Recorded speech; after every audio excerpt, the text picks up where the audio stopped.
that's real close to 10 yards carry a pop every time he touches the ball, with 585 yards on 33 receptions for 7 touchdowns. And so, Coach, when you talk to Coach Lane, he is excited about the product that he's putting on the field. And certainly that tonight will be a test of that as we're looking to meet up with their crosstown rivals. The coin toss is being held right now, and it looks as though the PCO Pirates have won and will defer their option to the second half. And hopefully, if they do things right, PC North will have the ball, or not, they will kick it twice. And so this is one of those things where seniors out there, you put freshmen out there, you never know. It looks as though they've gotten this one right. So tell me what you're looking forward to seeing tonight, Damon, as we look forward to this matchup between the Putnam City Pirates and the Putnam City North Panthers.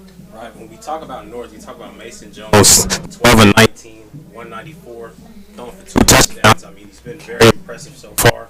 But they've got a lot of guys that can play well on the defensive end. You've got Tyree Caldwell, came out with a sack. Kelvin Tucker as well, left with a sack. And then Damian Harmon mentioned he has 7 tackles. He has a sack as well. This offense is very explosive. They had 5 receivers get catches for 15-plus yards. So look for Mason to go out there and wheel and deal.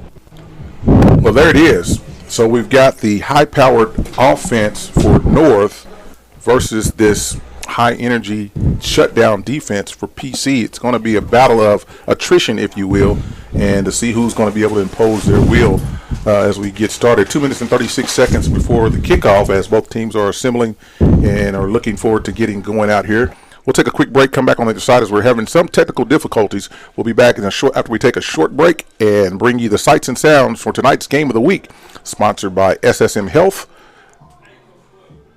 OCCC, as well as Peace of Mind Pediatrics. We'll be back after a quick break.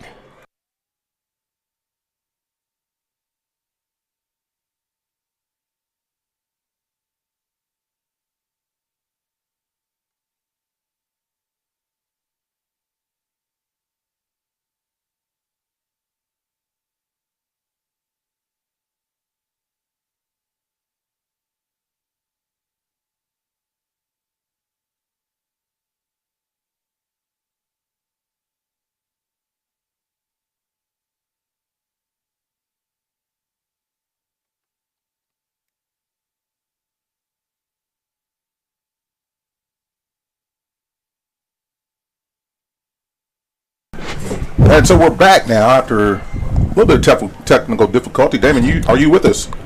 Think so. Oh, yeah. Well, great. We've got sound here. You got me? Yes. Great sound that you put out there featuring these teams and what to look forward to when we look at various publications across the state as we're waiting for the PC Pirates to come out of the locker room and get under the helmet.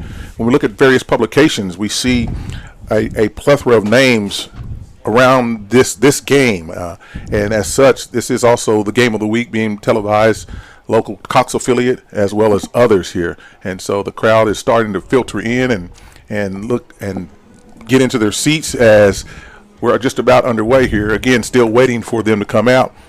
Coach Alexander here comes out limping, and the story is told that in practice he was blindsided by one of his receivers in a route and went down, and so you may see him tonight on the sideline with a cane with a slight limp. That's the purpose of that. He didn't get any words confused or anything. That was just a mishap that happened in practice, as now the PC Pirates are onto the field tonight, and we're just about ready for the opening kickoff. We're looking forward to a great contest here. And, you know, in some years this game has the only hype this game has had is that it was PC North. This game really could go a long way in catapulting each of these teams going in. Derek Lane came in last year 4-6. Just fell just short of the playoffs on last season. Didn't do too well there, but they're looking to get right. He says that his team was young. They've got some senior leadership out here now, and so he's looking to put this product on and represent the north side of Putnam City Schools at PC North as we look for the opening kickoff here to be set up, and looking to see who's deep for the Panthers as they deploy 3-4 people deep, and the deepest of those is number 4 and number 0. Number 4 for the Putnam City North is Alfred Milton and number 4, Cameron Oliver, the aforementioned Cameron Oliver, listed as an athlete at 5'8", 156 pounds. He can flat out scoot, and so we'll see if what style the kicking game is, and it looks as though we're looking for a deep pooch kick. It has all that indications of that, but we'll know here shortly as the kicker is back in his stance, getting ready for the rundown from the officials, and that's number 37, Jaden Henson, set to kick off for the Pirates as we get ready here on this pre-fall night, late summer. And there's the kick, a deep kick that hits at the 10-yard line and then filters out of bounds, untouched, maybe touched, as the referees now indicating that the ball will be 1st and 10 here at or near the 7-yard line. So it looks as though the deep man, number 0, touched the ball. Milton Alford, correction, that was number 4, Cameron Oliver, and the ball went out after he touched it, and so that's where it will be put in play. It'll be 1st and 10 at the 7-yard line for the PC North Panthers, who with their own end zone in their backfield or in their back pocket. Right, they're facing the sun too. I think the sun just got in his eyes a little bit, got tripped up before the ball came. That's a great point there. There's a snap, and there's a little bobble and confusion in the backfield as the quarterback hands off to the running back, number 0, and that is in the person of Milton Alford, and that was disrupted. There's going to be a loss on the play of 3 yards. That was Dejon Akerson. He's got 2 sacks logged in the season thus far. A little confusion from the quarterback and the running back handoff. Pirates take advantage. This is not the direction you want to be going this early with the sun in your face and your end zone in your hip pocket. 2nd down, handoff up the middle, and there's that defense led by a host of tacklers, number 11, and again, Brayton Knox in on that, as there was just nowhere to go, as the bigs up front in black are imposing their will on the bigs up front for North. Right, big 6'3", 230. He's clogging up that line. It's not a lot that's going to get past him tonight. That's a lot of beef up front, I'm telling you. And this defense flies around. The secondary is one of the best that I've seen this season. And the middle linebacker and the linebacker core is the real deal. 3rd down upcoming. There's a snap in the goal. The quarterback drops back deep into the end zone, slips past one person, still scrambles out, looks to open, throw a pass, and it's incomplete. And that brings up 4th down for a quick 3 and out. Just what Coach Willis Alexander wanted to have from his highly touted defense to go in and get a stop and get the ball to the offense. On the other side, if Coach Derek Lane not wanting to have this type of start for his team, however, there's still a lot of game to play. Now, what we need to look at here is the kicker has his heels on the back of the end zone, and so a snap that's not perfect could lead to a safety. And here comes the snap. It's a low snap. He feels it cleanly in the end zone after the bumble, but the kick is one that goes out of bounds just across the 30-yard line. And so that timing was just a little bit off there, and certainly it disrupted his rhythm as the snap came in and rolled to him. And it will be 1st and 10 for the PC Pirates, led by quarterback number 16, Joshua Lombard. Right, we saw Lombard have a few hiccups in that week 1 game against UConn, but he comes back in that statement win last week. He goes 8 for 14 for 142 yards and 3 touchdowns. A great night for him.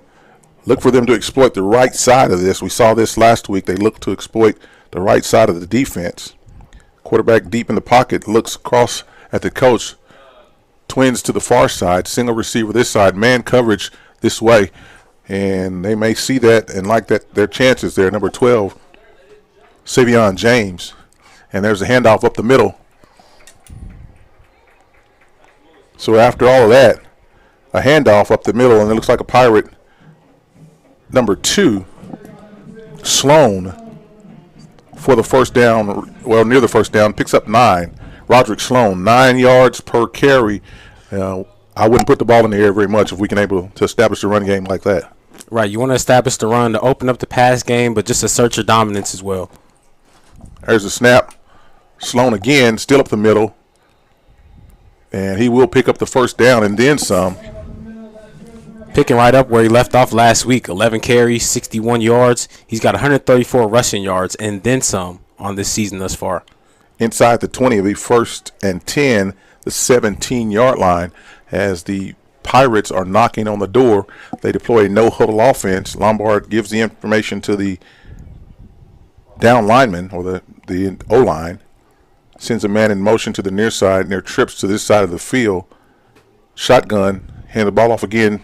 He fakes the ball, takes it, calls his own number around the right side, and he would have been better served handing that ball off, as he's going to lose yards on this play. Back to the 20-yard line, a loss of 3. And so it'll be 2nd down, 13 upcoming. All right, we got 11 personnel trying to bring some motion a little bit, but Lombard gets hit. Maybe he'll just get some of those jitters out and execute smoothly. Nothing wakes you up like getting hit in the evening in the backfield. Lombard again drops back to pass, rolls out to the near side, still with the ball in his hand, throws it across, and the pass is complete. And looking for that number for the completion. I think that's Nevada commit number 0, Michael Ford. Michael Ford, the aforementioned. It's close to a first down. It'll be 3rd down and 1 as the Pirates down look to go quick. And if I know anything about Coach Willis Alexander, this is 4-down territory. Looking to draw them off sides, and they go back to the quarterback or the coach, get the information and changes plays up, moves the deep back, Sloan, and he gets the ball, the call, up the middle near the end zone. It's brought down about the 1-yard line. It'll be 1st down and goal as the Pirates offense is clicking on all cylinders right now. Right, good blocking up front and then just so explosive, Roderick Sloan. Looking to go quick back to Sloan and strike up the band as Sloan goes in for 1 yard. It's a touchdown. Check that. There's a flag on the play, and it's our first of the evening. Dead ball. False start. So before it all got going good, someone moved too quickly. Sean Halk, our referee tonight, and certainly we thank the officials for their contribution to tonight's game. They're certified by the Oklahoma Secondary Activities Association and assigned by the Oklahoma City Metropolitan Officials Association. Thank you, men, for what you do tonight, as what you do makes sports official. So 1st and goal from the 6-yard line after the penalty. Same formation. Sends a man in motion, Michael Ford, and he's going towards the line at the snap. And there's a pass across the middle as Lombard is under duress. And he's hit there by number 14, who came up from his middle linebacker position, Bishop Moore. A pass incomplete. It'll be 2nd down and goal from the 6-yard line. Right, Lombard trying to find his footing. North decides to bring some pressure there. That was a good job coming through quick by Bishop Moore. He dialed that up just in the nick of time. So 2nd down goal from the 6-yard line. Lombard gets the information to his team. Brayton Knox in the backfield. First time we've seen him back there. And the handoff is to him. He picks his way through, and he's going to be into the end zone. Strike up the band. Touchdown, Pirates. Well, when you got 6'3", 230 coming out that backfield, it's not a lot of people that want to embrace that hit. You talked about that early in our pregame, how he scored a touchdown early in last game, and he does the same thing this week. That is true. Short field for the Pirates as they go 32 yards for the touchdown and await the extra point. Just like Coach Willis Alexander drew it up for his team to say, hey, we're going to get a stop on defense, pin them in the end with the sun in their face, and then we're going to run it down their throats. And it results in a touchdown as we await the extra point. There's the snap. There's the kick. It's up. It's through the uprights. And the Pirates now lead with 7:58 remaining in the first quarter of play, 7-0. We'll be back after a break. You're listening to the Putnam City High School Game of the Week, sponsored by SSM Health at St. Anthony, Oklahoma City Community College, and Peace of Mind Pediatrics. We'll be back on the other side.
Welcome back to the broadcast. Tonight's game sponsored by SSM Health, Oklahoma City Community College, and Peace of Mind Pediatrics. Dwayne Doolittle, Jamin Dawson here.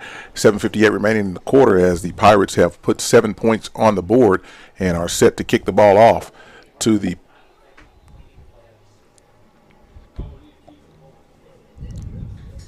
There's a kick. It's a high kick into the sun again, taken by the up man at the 18. He's still on his feet out near the 30 and gets gobbled up by a host of Pirates.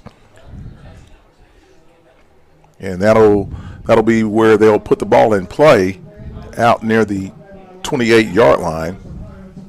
Scoring recap. Jamin, give us a scoring recap on the last touchdown. All right, your Super Prep scoring recap. They benefit off of a short kick, went 32 yards, 67 plays, fluid run game. We had a false start, but they score right after, giving it to Braden Knox. There you have it. That scoring recap brought to you by Super Prep. Super Prep is one of the leading entities in high school, college athletics in the city, state, and nation. You can see Super Prep on OKC Sports Radio 105.3 or Super Prep OK. And as the quarterback comes out now throwing, number 5, the completion in the flats, Ja'Cory Locks is the recipient of the pass. Number 6, the quarterback for the North Panthers, Mason Jones. And we know that Jones can get things going quickly as he came in after last week's game, nearly 200 yards throwing, if memory serves correct, 194 yards in passing in the victory, 35-3 victory over Shawnee last week. It's just a matter of time before they get going here. He's under duress now, comes out, pulls the ball down, still on his feet, trying to get back to the line of scrimmage. Maybe lost a yard there as the front 7 for the Pirates are all over the place. Right, Mason Jones, he feels the pressure. We got blanket coverage all throughout the back end of this Pirates defense. Decides to take off, doesn't get too far. Yeah, man coverage on the backside as you're sending more than they can block, and that's the key to get Knox into the backfield, disrupting things, and that's been a recipe that's worked well for the Pirates so far. Handoff up the middle, and that's going to be good for first down yardage. It's the ball carrier for the Panthers is able to maneuver through the middle of the interior of the line. Number 1, Damian Hartman. It's good for the 3-yard run, first and 10. Panthers at the 41-yard line. A beautiful evening as the sun starts to set here in the west in northwest Oklahoma City on the campus of Putnam City Original, as they like to be called. Here, not too far distant past, all 3 teams call this stadium home as the swing wheel route is out there, and it's or dissected real well by Elijah Asbury for no gain on the play, as that looked like that had some running potential, the wheel route. But I'm telling you, he was cut down in a hurry there. Right, Braden Knox recognizes that play early. He tries to get out there, but what the receiver didn't anticipate is Elijah Ashbury reading that like he wrote it. Whoa. Oh, my goodness. A nice form tackle that took his feet out from under him, and the tree fell down. Second down 11 upcoming for the Panthers. Little mix-up in the backfield. The quarterback has to take it and run himself, and he's out, and the ball may have come loose. However, there's a flag on the play, and we'll see what that's going to be, as it appears as though waiting for an indication from the officials as to whether or not the ball had come loose or if he was down by contact. And when I say down by contact, that means contacting the ground, not necessarily any other person. And it looks as though they're saying that the PC Pirates have recovered, and there's a flag on the play, generally an indication that it's going to be against the offense for holding. Holding is the indication. The Pirates will decline the penalty and take the results of the play. It'll be first and 10. And so the defense has done their job again. And we talked about defense on both sides coming into the pregame. And right now the Putnam City original defense has showed up, and they are imposing their will. And there's a turnover after the forced punt and a touchdown. Now here we have a turnover just inside the 50-yard line. I call it the 47-yard line, first and 10. Trips to this side, Twins far side. Quarterback all alone in the backfield. look for some go routes here, some slants, sends a man in motion, Sloan to this side, and so we've got loads. There's the slant route, as I called it, over the middle. Nice catch there by number 8 for the quick shot. That's number 0, Michael Ford. Slant route. Went high to get it, sacrificed his body there, but that's good for a 1st and 10 for the Pirates at the 35-yard line. Twins near and far. Single backfield. Quarterback still in the shotgun formation. There's a snap. Handoff to Sloan. And number 1 for the Panthers is having nothing to do with that, Damian Hartman. And Hartman comes in after last year with 75 tackles, 4 sacks, 7.5 tackles for loss, and 3 fumbles on last season. So we know that he is a playmaker for the Panther defense. Right, one of those senior leaders. We talking about going out there and how defense is going to be important. Going out there making a good play, leading up to 2nd down. Loss on the play, 2nd down, call it 12. Trips to the near side, tight end in tight, far side.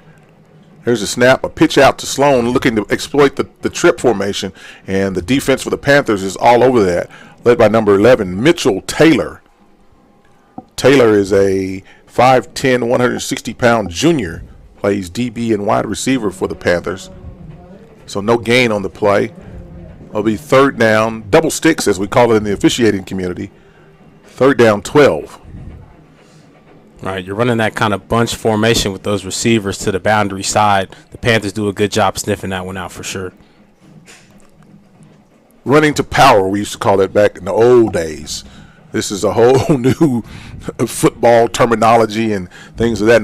But the bottom line is still the same. Get the ball into the end zone. He who scores the most points wins the game. 3rd and 12. Quarterback throws across the middle. It's high. Incomplete. Happy feet. Never got his feet set back there. And it's going to bring up 4th and 12. And Coach Alexander has opted to send his punt team out. And looking to pin the Pirates or Panthers deep again, and hopefully his defense can do some damage for them. Right, not a bad call there. 3rd down, adequate distance. You go for verticals, just not successful there. Quarterback just gets it off a little too quick. In one of my favorite movies, Major League, he said, just a bit outside. And the punter puts the tip of the ball down and lets it hit and roll, and it takes a favorable bounce for the Panthers, and it'll be down inside the 20-yard line near the 18. It'll be 1st and 10 for the Panthers when we return. We'll take a quick break, come back on the other side. You're listening to Putnam City Schools Football Game of the Week, sponsored by SSM Health at St. Anthony Hospital, Oklahoma City Community College, and Peace of Mind Pediatrics. We'll be back after a quick break.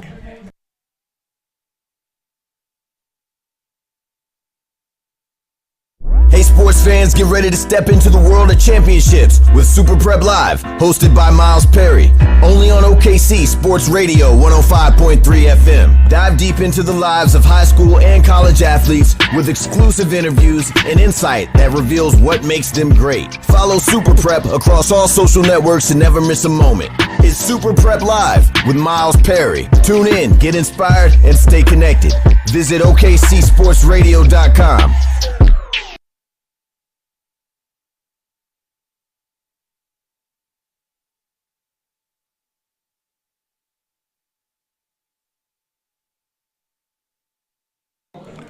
And welcome back to the Putnam City Game of the Week, sponsored by SSM Health at St. Anthony's, Oklahoma City Community College, and Peace of Mind Pediatrics. At SSM Health St. Anthony's, let the orthopedic specialists or experts at Bone and Joint Hospital help you get moving again. Call for an appointment today at 405-218-2530. There's a 1st and 10 pass across the middle, and he's hit hard after the completion. Number 10 said hello there to the world. Number 10, Gabriel Osborne, and we know him as a speedster punt returner. The pass completed to Cameron Oliver. I think that was sending a message. Sending a message it is. Cameron Oliver coming through on that dig, but I mean, Osborne is just a football player. He's shown it on both sides. He's explosive in the kicking game, but he's laying the wood on defense. Absolutely. That's sending a message later on in the game. Bubble route here is complete to number 3 on the outside. Lewis Moreland. There's a flag on the play as the officials discuss the outcome. Pickup of about 3 yards on the play. We'll see what comes out of this as the officials are conferring each of the wing officials. And we'll know more here as you know more. Our producer tonight's Dimitri. Cameraman is Deshaun. Dwayne Doolittle. Jamin Dawson. I had that. The pause. The pause is what always gets them. Jamin Dawson. So it's DD and JD doing the talking, waving the flag off as the officials, as what they thought they saw, they did not see. 3 minutes, 29 seconds remaining in the opening quarter, where the Pirates lead 7-0 over the crosstown rivals, the Putnam City North Panthers. Stack route, near side. Quarterback, number 6, hands it off up the middle, and I'm telling you, there's not much going on up the middle on this PC original defense. Right, the Pirates are dialing up a lot of pressure. I believe that was Michael Exum coming up, getting that stop there. Yeah, there's you name it, on any given night, any given play, any of these front 7 and these back 4, that is 11 in it, can make plays, and they've demonstrated that. A stingy defense, only giving up 27 points on the season thus far. And there's the pressure from the outside, and he gets home. Fumble. And it's knocked away as the quarterback is met in a hurry. Dejon Akerson. That's his name. And I believe the quarterback, Mason Jones, has that tattooed all over him as the sack and a loss on the play, and he got blindsided. Right, he's going to be feeling that one for sure, and that's probably going to be that first play on Dejon Akerson's highlight film. Adds another sack. That's 3 on the season. They come from every direction, and they're not just doing this to crosstown rivals. They're doing this opening game of the season, came out on the wrong end of the scoreboard, but the defense played well. There's the punt, and it's a shank punt, and it's going to go out of bounds inside of the 35-yard line. And another short field for the Putnam City offense to work with, as each of their drives have started on their side or in the defenses or the Panthers side of the field. Now, I don't know why that was so hard to say. I mean, you can't get any better field position here for the first few drives for the Pirates here. Rivalry game. I think they'll continue to stick with the game. It's been a steady run game, but been efficient in the pass game so far. Absolutely. Passing when they need to, running all the other times, and it's worked well. The defense did for the Pirates. Panthers did come up with a stop previously, and so we'll see here again. And you cannot keep putting the defense with their backs against the wall each time and expect them to have good results. There's a high pass again from Lombard, who had number 21 of the defense, Tyree Caldwell, breathing down his throat, and he introduced himself to Josh Lombard. Right, he's feeling that pressure, just sails it a little too high for his receiver to catch. Yeah, he didn't have the prescribed number of time. In practice, it's different. You got chop, chop, chop, boom, boom, boom, throw it. With live action, it's a little different. Right, you can only simulate it so much during the week. Absolutely. Yeah, we dial back on our own players. They get turned loose from the other team. Second down 10, 1:49 remaining. Lombard gets the play in from the sideline, 14 seconds remaining on the play clock. Twins to the near side, single receiver top side, single back to the backfield. There's the handoff. Sloan to the near side. He's drugged down from the back. Number 21 for the Panthers in on the play, as well as number 33. 33 is Romeo Smith and Tyree Caldwell. Pirates with a solid run there on second down. That was a good job from the left side of the offensive line trying to seal that edge. That was, I believe, number 8, Trip Alexander there at tight end. Third down manageable, about to call it 3rd and 6 upcoming for the Pirates. And let's just look at this in the obverse. They've had great field possession on all three of their drives. They've only been able to get in on one time. Let's see what happens at the end of this drive. Lombard looks to throw, pumps, comes back across to the right side, and incomplete is the pass as the coaching staff is saying, hey, Sloan was wide open to the near side. Absolutely. Saw the same thing there. It's just, sometimes you can get stuck in your read sometimes. You got a third down. You got some pressure. And like you said, we got good field position. You really want to convert here. Absolutely. And so a stop as the Pirates are looking to go for it on fourth down, 4th and 6 at the 31-yard line. Plays being signaled in to the quarterback. 18 seconds on the play clock. And they're still drawing air circles and figurines. Lombard now has the play, 10 seconds on the play clock. Gets into the pocket, overlooks the defense, 5 seconds, 4 seconds, sends a man in motion, 3 seconds, 2 seconds, and there's the snap. Looks at the wheel route, goes the other way to Sloan, and Sloan is not going to get the first down. Right, you do a decent job there. The game clock is ticking and ticking. You do a good job missing the delay of game. You get it out to Sloan, but just a little short of the sticks, maybe 1-2 yards. Yeah, I think the coaches put that in his head to go to Sloan because the wheel route on the far side of the field was open, and he could have run for a while there at one man to beat. That's a turnover on downs, and so with the compromised field position, the Panthers are holding their own. They're keeping the Pirates out of the end zone, except for the initial drive, of course, as they come out here now for their third offensive possession, and to see if they can get to the plus side of the 50, as they've been backed up most of the night. 1st and 10 from the 26-yard line. Panthers. There's a snap. It's a jailhouse rush, and there's a meeting at the quarterback. And so a significant loss on the play of about 5 yards. It'll be 2nd down and 15. All right, you got a gang of Pirates there. We had number 3, Michael Exum, as well as Dejon Akerson getting a piece of the quarterback. Jones has not had much time, any time at all, as the Pirates have dialed up the blitz on multiple occasions, and it usually has gotten home. And there's a jump there as Knox is looking to get back into the backfield. That'll give 5 yards of it back to them, and it'll make it 3rd down and about 11. Right, and he's got a good get off, just a little too early, trying to time that one there. And so with that mad rush, the quarterback has to do some things, has to change a cadence, has to do something, voice inflection. And one of the greatest to ever do it, doesn't play for my team, but I'm glad he changed to another team, get it out of the division. Brett Favre is one of the best to ever do it. 2nd down 11, Mason to the flat. Pass could have been knocked down, although it's caught by number 5, Ja'Cory Locke. We mentioned his name now for the 2nd time, and that's good for 1st and 10. And so the Pirates were able to convert after the sack with a penalty on the defense, and now one play, it's a 1st down. Right, that's a linebacker, Michael Exum. He's trying to get out there in coverage, but just doesn't get his head turned around in enough time. Yeah, if Exum turns around just a nanosecond early, I think he's in the end zone for 6, as the pass just went right across his face. 1st and 10. The run up the middle.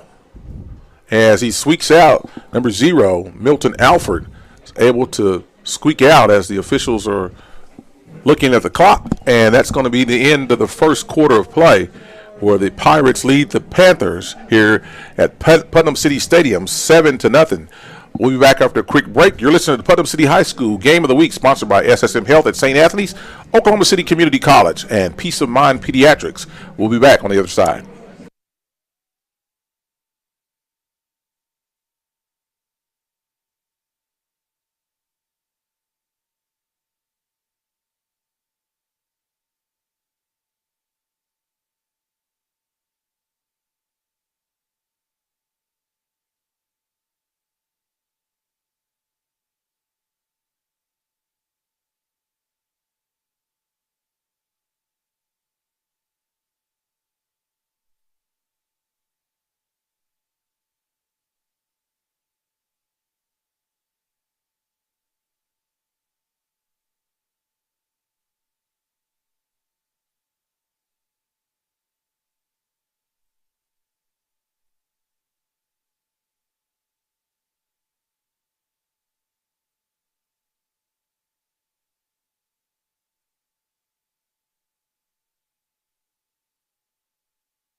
Welcome back to Putnam City High School here on Friday Night Football from Putnam City Original Stadium, featuring the Putnam City Panthers and the Putnam City North Panthers and the Putnam City Original Pirates.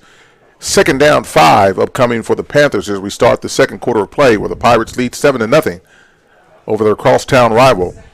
Now, should the Pirates win, this will be as the runner is hit immediately.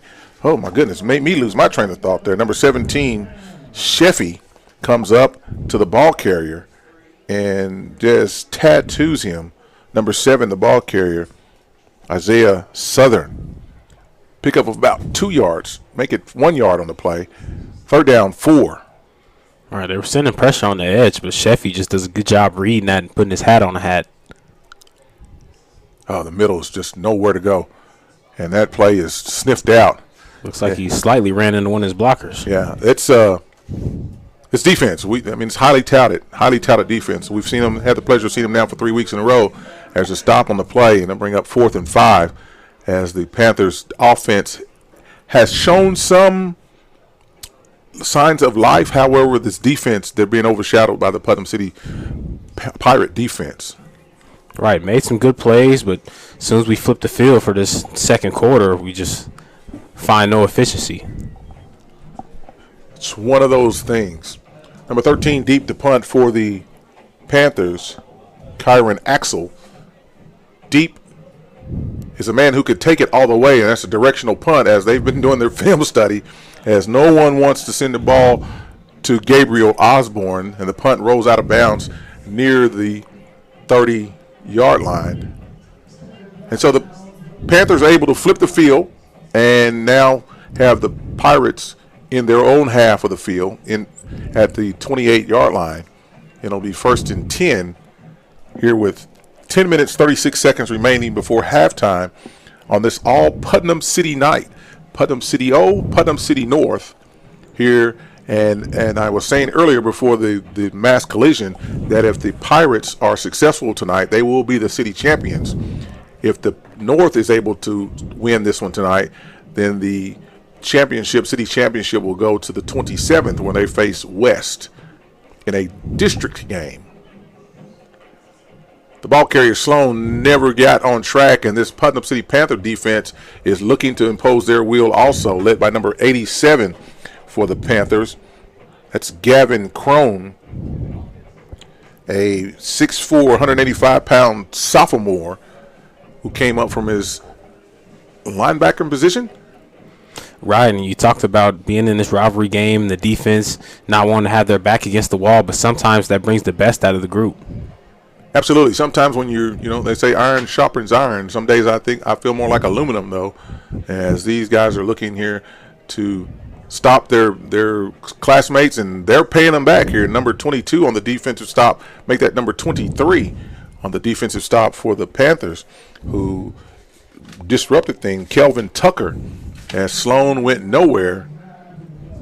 And there's a flag, a discussion by the officiating staff, and there is a flag on the field, and the Pirates are clapping as though it's going to go against the Panthers, waiting the indication from Sean Houck, our crew chief tonight. And as soon as we know, you will know.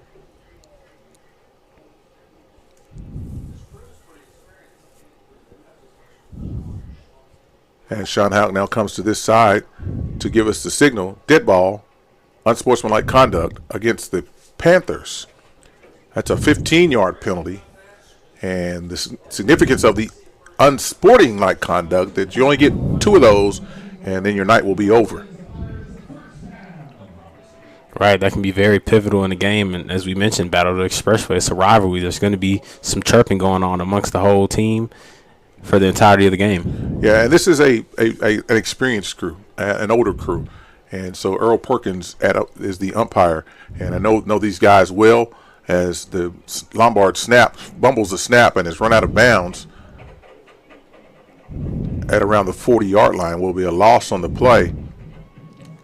Right, and another layer we didn't really mention here in this rivalry is that Lombard is a PC North transfer. So it's a lot of these guys on this defense that know what he can do well, what he's not necessarily strong suited at. Absolutely. And nonetheless, they want to get a clean lick on him because he's wearing that black and orange. Absolutely. And, these – I mean, the transfer portal is alive and well in high school football as it is in the collegiate realm as well. And July 1 was the pivotal day here in Oklahoma high school sports where these school athletes could that maybe have a face mask penalty there.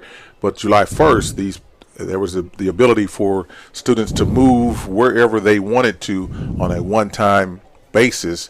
And I believe we're going to have a 15-yard face mask, as I was able to see that here from the press box with my naked eye. And so we gave the 5-yard version, and what I spied with my eye was one that turned his entire head.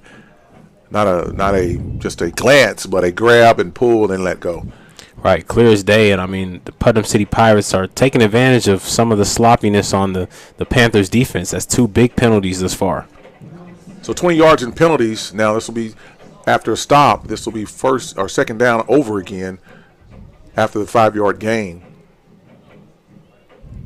Lombard to Sloan off the left side, and he goes crashing in, as well as most of the defenders, led by number 87, one of the first ones to get up off the pack, Gavin Crone. That's the second time we've called his name on this particular drive. Right, and when you see, I think it's safe to say for the Pirates, when you see twins formation to that boundary side, tight end over there helping the block, 9 times out of 10, that's going to be a handoff to Roger Sloan. You got that figured out already, yeah. Yeah, they're going power to the boundaries, and typically that's what's happened here, as you said. And you don't have to be a rocket scientist; you can be a broadcaster and see tendencies. And then they broke it up here and go to the waggle route, and wide open. And he's still on his feet, number 3. After a great pickup, a large pickup for the Pirates, number 3, Michael Exum, down to inside of the 40-yard line, just outside of the 35, make it the 36. A big first down for the PC as they went similar formations and came back on the backside on the waggle route. It's a good job just getting some flow here. Lombard, he's feeling pressure from both sides. He's got Exum on his check down, hits him, and Exum just cuts straight up the field. You get a bad snap there. Lombard evades one tackle, but is met by a gang of Panthers. Yeah, his buddies, guys he had geometry with last year. So loss on the play. Loss of about 6, call it 7. It'll be second 17, second 16. And so that's a couple times that Lombard has taken his eye off the snap, which is a direct reflection of the pressure that he's feeling, and not completing the snap, the rudiments of receiving the snap. Head down, 8 seconds, 6 seconds as they rush to get the play off, 3 seconds on the play clock. There's a snap, and however, there's a timeout before the snap called by the coaching staff. 7 minutes and 25 seconds remaining. Second down and 16 upcoming for the Pirates here after the sack. We'll take a quick break, come back on the other side. You're listening to Putnam City High School Game of the Week, sponsored by St. Anthony's, SSM Health, Oklahoma City Community College, and Peace of Mind Pediatrics. We'll be back after a quick break.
And welcome back to the broadcast after the timeout taken by the Pirates and a short play clock. Second down, 16 upcoming as the officials are gathering to discuss something. Not sure exactly what it is, but the crew chief is coming to the sidelines and having a discussion with the line judge. And we'll figure it out and go from there. Once we know, you will know as well. But the teams are back in their timeout, and it may have something to do with TV, but I'm not totally sure. But I do know there's 7 minutes and 25 seconds remaining in this quarter, and the Pirates are leading 7-0 over the Panthers. So, Jamie, we talked about in the pregame, defense, and I think that's what we've seen is defense. The Pirates have had the opportunity 3 times with a short field to go, were able to capitalize on one of those possessions. So the defense of Putnam City North has shown up and is able to shut those drives down, one by punt and another by turnover on down. And they've been holding their own ever since. On the other side of the ball, we've got the Putnam City original defense that is pitching a shutout right now, and they're coming 1 by land, 2 by sea, and jailhouse blitzes and everything else is going on there as the quarterback Mason Jones is found himself under duress. Right, and they're trying to keep it simple. They're doing a good job here, just continuing to move the ball, keep it in their possession, and try to eat some of this clock here and continue the shutout in the halftime. Yeah, both teams come out off of big victories, multiple touchdown victories on last week, and now find themselves in a dogfight, if you will, against their crosstown rivals. Second down, 16. Lombard quick to the near side, and the bubble screen's thrown to number 12, and it's read well by the defense. Number 12 on the completion is Savion Jones. 27 on the tackle, Jarrett Rogers. Savion Jones is one guy to really watch out. He's got 2 touchdowns through the air this season for the Pirates. Yeah, nice open field tackle there as there was a pass behind the line of scrimmage, and Rogers was there to sniff that whole thing out as they look to go quick. Number 8 into the game, the coach's son, Trip Alexander, and he's looking here, paying the tight end, defensive end, a 6'2", 230-pound junior. Got Michael Ford coming in for this play as well. Big third down. 3 seconds. And they get the snap off, and there's a flag on the play thrown by the near side official. And did they get the timeout off or no, as we've gone into timeout look, as the flag was thrown, and I believe now will be picked up as there is a timeout granted to the Putnam City Pirates as they got late in the play clock again. 6 minutes, 33 seconds remaining before halftime. We'll take a quick break, come back on the other side. You're listening to the Putnam City Game of the Week, sponsored by SSM Health at St. Anthony's and Oklahoma City Community College, and Peace of Mind Pediatrics will be back.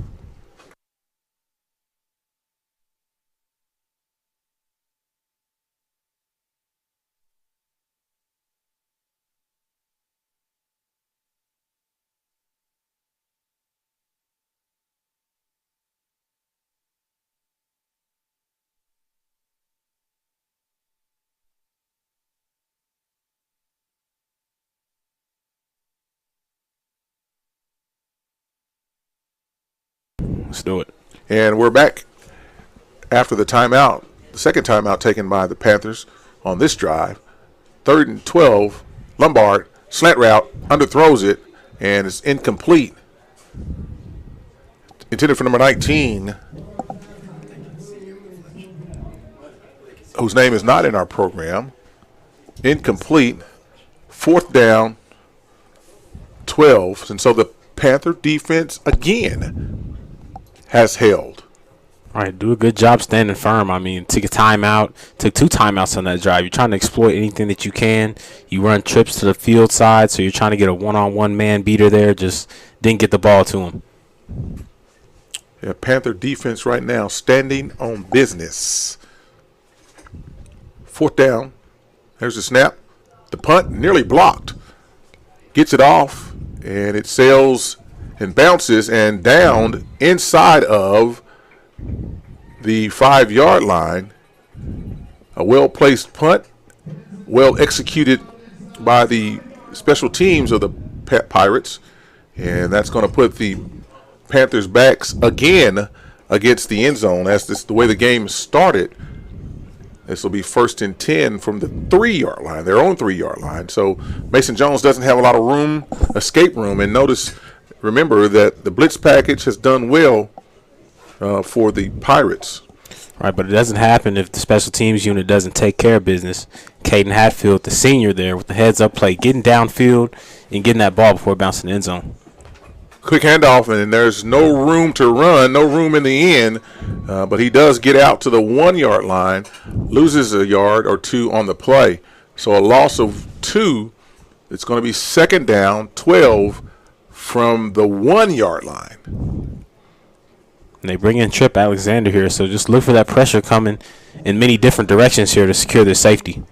Single coverage to the far side of the field as the Panthers rethink and huddle, send twins to this side, the near side, and twins to the far side. Man coverage as the corners walk up.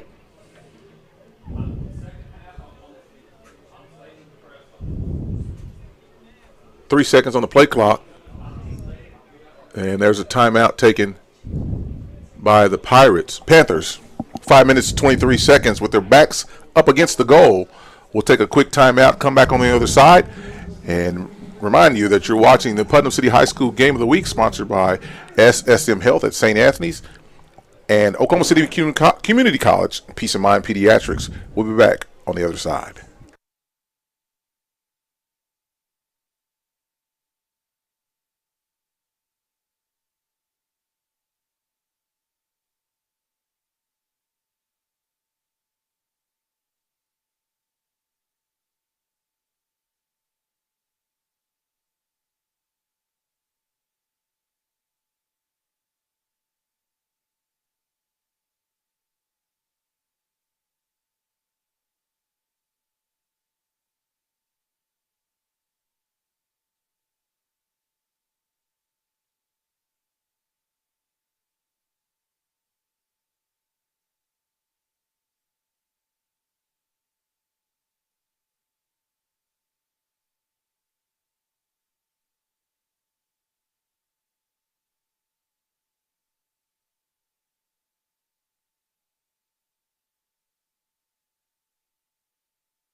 All right, once again, welcome back into the broadcast here. Putnam City High School Game of the Week. Dwayne Doolittle, Jamin Dawson, Deshaun on camera, Dimitri, our producer tonight.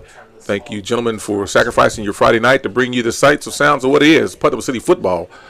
Mason pitches out to the outside as there's a runner, and he gets tripped up there, number 0, Milton Alford, and he is nimble of foot. However, he was not able to escape the last man and gets out to just across the original line of scrimmage. It'll be 3rd down and 9. All right, that's really all you want here. 3rd down, you run trips to that field side, get enough blockers, and Milton gets just enough burst to get back to that 3-yard line. Yeah, hat on the outside, and do what you do, young man, but watch my shoes. Did you get that? Do what you do, but watch my older song from an older guy. We'll get there. Yeah. 3rd down, 9. Trips again to the far side of the field. Similar formation as before. Mason drops deep, looks, throws across the middle. Ball's tipped and intercepted into the end zone. A single snag out of the air, and it's taken to the house. There is a flag on the field. That's going to be celebration, I believe. Number 1, Elijah Asbury, stuck his hand in the air and pulled down the pumpkin and took it into the end zone for the touchdown for the defensive side. Put 6 on the board as the officials discuss what happened afterwards. I mean, that's just Pirates doing what Pirates do. They take what they want. That's a good heads-up play there by Elijah Asbury. should be sponsored by Allstate. That was a good hand. The tip drill and the reach and grab, a la Odell Beckham-ish, and he scooped it out of the air and took it into the end zone. Just stepped into the end zone, not very far to go. I believe the official is going to tell us that the touchdown is good with a UC unsportsmanlike conduct because the ball was spiked after the touchdown. Ford spiked the football, and he's talking to Coach Alexander now with the explanation. Nonetheless, the touchdown will stand, and that penalty will probably be enforced on the kickoff. I can't get too mad at it. I mean, it's excitement all over the place. I mean, it's a rivalry game, as we mentioned, Battle of the Expressway, and when you get a big turnover like that, momentum is definitely on this Pirate side. And that goes to show what I know. It's a touchdown and a personal foul against the Panthers. And so put 6 on the board, and we'll back them up 15 yards on the kick. And I saw Ford spike the football. And I know we don't allow that in high school football, although more celebration is coming in. So 4:29 remaining before halftime, and the Pirates look to extend their lead off the foot of number 37, Henson. The kick is up. The kick is good. And the Pirates lead now 14-0 over their crosstown rivals. We'll take a quick break, come back on the other side, recap the scoring drive, and remind you you're listening to the Putnam City High School Game of the Week, sponsored by SSM Health at St. Anthony's, Oklahoma City Community College, and Peace of Mind Pediatrics. We'll be back after a quick break.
And welcome back to Putnam City Pirates football.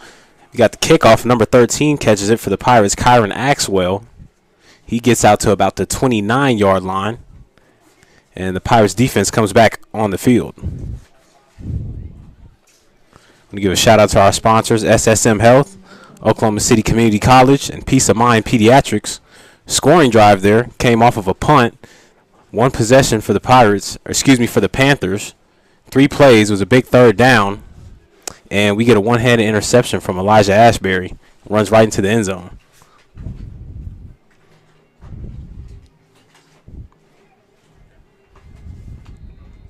Referee gives a signal. Panthers, twins to the right.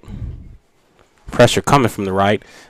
Drops the snap, and possibly recovered by the Pirates. And the Pirates get the ball back at about the 19-yard line. Mason Jones succumbs to the pressure again, and a gang of Pirates jump on that football. That is the second turnover.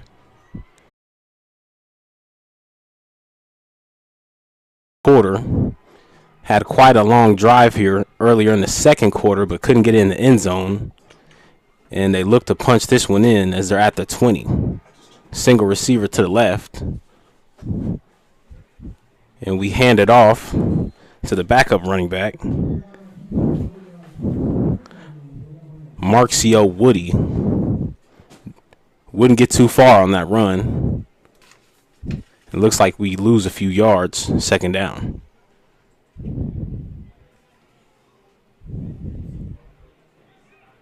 been sticking with the run game. Run game's been pretty fluid here so far. Wouldn't be surprised if the Pirates stick to it. Trip Alexander is lined up there at tight end. Single receiver to the left. Lombard gets the snap, gets it to Savion Jones, and that's almost caught for the touchdown, but he just bobbles it in the corner of the end zone. Couldn't reel that one down. That was a good look there, good throw by Lombard.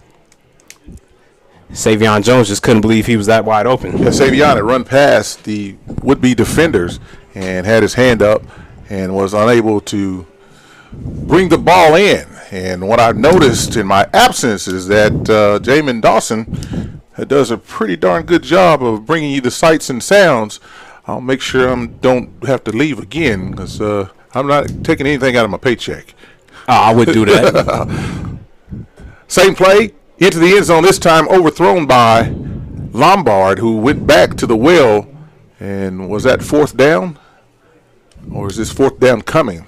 I believe this is fourth down and coming. Fourth down upcoming as the Pirates find themselves with fourth down and 11 from the 21-yard line. The line to gain will be the 10-yard line. And so Coach Willis Alexander, he is a gambler. And if you had to go to Vegas with him, I believe his favorite call would be all in. Right, and you can't be mad at it. You got to take advantage of this field possession you have here.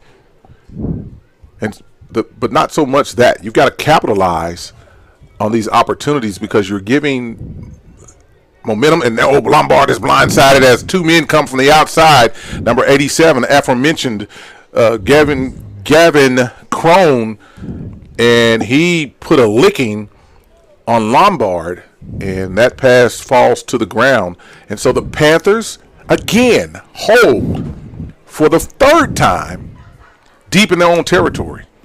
Right, you've got to give credit where credit is due. This Panthers defense has an extensive scouting report on Lombard there. You got two Panthers coming off the edge, and they get him for the sack. I mean, you may like the call on fourth down, but it just comes back to bite Coach Alexander this time. Yeah, that didn't do very well here in managing the sticks, the down, the distance, the field position, any of that. You squandered again for the third time now, potentially 21 points, as few as 9 points for those opportunities. And if I'm Coach Lane, going back into the at halftime, guys, this could have been blown wide open. Look where we are now. Jones throws the out route, and it's defended well on the outside by Sloan. Number 6, Tobias Brady, a covered corner, and he had him blanketed, all wrapped up like a Christmas present, some would say. Right, that's senior on senior right there. They're getting a little hand fight. That was a good job engaging him throughout the play by Tobias Brady. Better patience by the officiating crew for not to be over officious in that opportunity to throw a flag there. Run up the middle, and these runs are keeping the defense honest. However, they're running to the strength of the defense, the middle, able to squeak out a few yards to be third down 8. All right. That was Johnny Efferson absorbing that blow there. So credit to the Panthers. They've kept their game plan in here. It's still intact. They're only down 7, and so they're able to stick to what they practiced all week long, as this could have been a much different outcome going here as we head towards halftime at 2:49 remaining in the first half of play. Mason throws a swing route outside intended for Milton Alford, and hit him in the wrong place, right in his hands, and he's not able to hold that. And that's a timing route. And that timing was disrupted by the outside rush, as Mason had to throw it before Alford was ready, and it results in a 3-and-out after the turnover on downs. Right, and give credit where credit is due. I mean, the Pirates defense, they come and they take care of business and try to get back in Panther territory to get another short drive. Here's a punt, a high punt. Number 10 has to retreat, comes back up the middle. The first time they punted to him tonight, and he's out over the 40-yard line. Number 10, Gabriel Osborne, had to retreat some 15 yards as he got suckered in on thinking it was going to be a short punt, and it went over his shoulder. It's good coaching there on the special teams unit. Like, they've had different tactics to get the ball away from Osborne. They've done some directional, getting the ball out of bounds, and that time they see him creeping up, and they just kick it deep. They've got, they've got it. Hats off to both coaching staff. They've got these teams scouted. They know each other's tendencies. They know what they're thinking.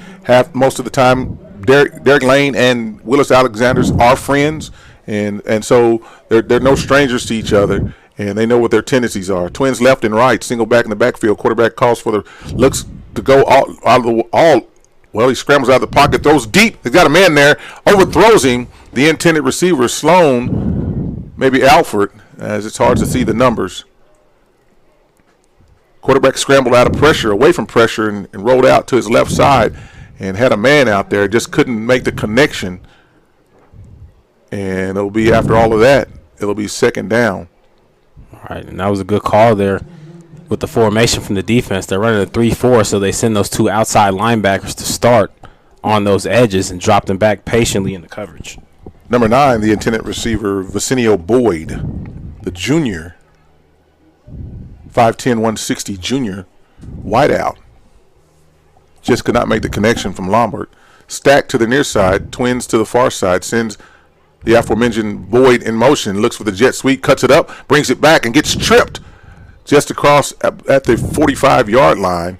That could have gone further as he was reversing his field to come to the near side as he had blocking to his left, coming back to the right. I agree. Good play call. It's just he was beginning a road runner and just his feet were moving a little too fast for his mind.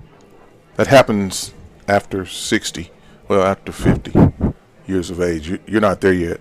Some of you who are listening to the broadcast will know exactly what I'm talking about. Your mind tells you to do one thing, and your body says no. Third down, 7. There's a snap. Quarterback under duress, dances out, gets away, looks to escape to the left side. He's got room out there, runs for the stick, and gets tripped up just short of the first down. It will be fourth down upcoming as he made it to the 49-yard line, needed to get to the 48. It will be fourth down and 1. Got 1 yard to go. It's a no-brainer you take this. That was a good job by Lombard, feeling the pressure and getting out of the pocket. He was trying to hit those sticks, but, again, just moving a little too fast for his own good. Trip Alexander back into the game, 1:03 remaining in the half on a running clock, fourth down and 1, as Coach Alexander looks to run the clock down just in case they don't make it, I guess. He's got one timeout in his pocket standing near the official, and he's going to get that timeout here in 6, 5, 4, 3, 2 right now. And maybe not. He takes the delay penalty and sends the punting unit in.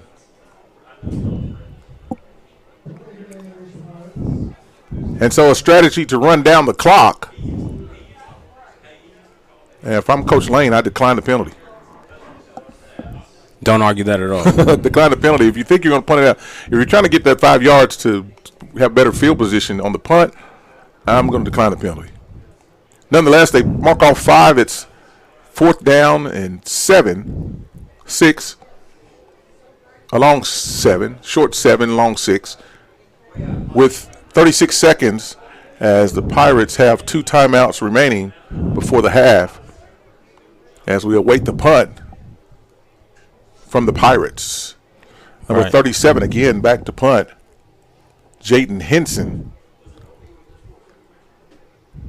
That's Cameron Oliver back deep for the Panthers. As you mentioned, he's quite the athlete. He's playing on both sides of the ball, and the Panthers with those 2 timeouts have a good chance of trying to take some shots at the end zone. The snap almost over the head of the punter, and the special teams goes down, and the ball is still rolling inside the 15-yard line. And so a great job by Henson to get that off after the high snap. And it'll pin the Panthers deep inside of the 15-yard line, about the 14, with 25.1 seconds remaining and 2 timeouts in their pocket. And so we talked in the pregame about this possibly, potentially, probably being a defensive struggle defensive showcase game, and it has not disappointed. The defense for the go ahead. Good throw. Nah, I was just gonna second the motion of what you were saying. Looks like the Panthers go twins to each side, looking to go downfield. Trip Alexander pressure on the quarterback Mason, who rolls out to his left and is able to complete the pass for an out-of-bounds route, stick route we call it. Completed to number... Looks like maybe number 5. Number 5, it is number 5. Ja'Cory Locke, we've called his name a few times tonight. 18.5 seconds, two times out remaining. Smart play there, getting it right at the sticks and getting out of bounds. Mason again across the middle, this time on a crossing route, and it does not materialize, incomplete, as Mason was under duress from 3 Pirates. 11, 13, and 8. Alexander, Knox, and Ackerson.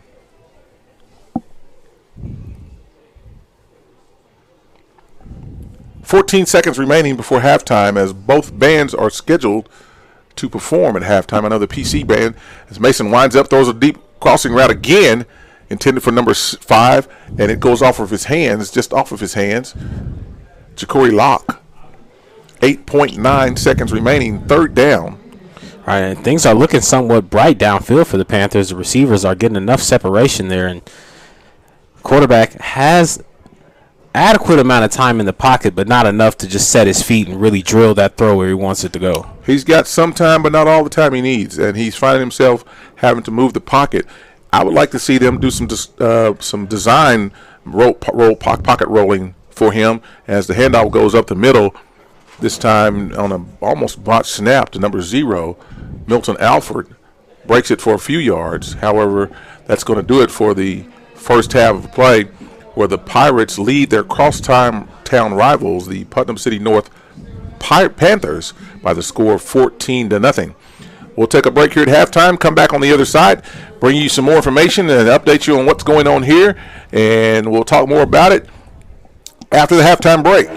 You're listening to Putnam City High School Game of the Week, sponsored by SSM Health at St. Anthony's, Oklahoma City Community College, and Peace of Mind Pediatrics. We'll be back after this break.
Oklahoma City Community College, and Peace of Mind Pediatrics. Peace of Mind Pediatrics is a trusted pediatric care provider serving families in the Oklahoma City area, including Choctaw, Edmond, Yukon, and Shawnee. With a commitment to ensuring children's healthier futures, they offer a comprehensive range of services, including telemedicine, vaccinations, and ear piercing. Peace of Mind Pediatrics prioritizes the well-being of their young patients, providing expert care and guidance. Their mission is to give parents confidence in their children's health, making them the go-to choice for pediatric care in the region. And SSM Health at St. Anthony's. The SSM Health hospitals are proud sponsors of Putnam City High School sports. Sometimes after a hard-fought game, a player needs the services of sports medicine specialists, and the specialists at SSM Health have a great team to get a player back into the game again.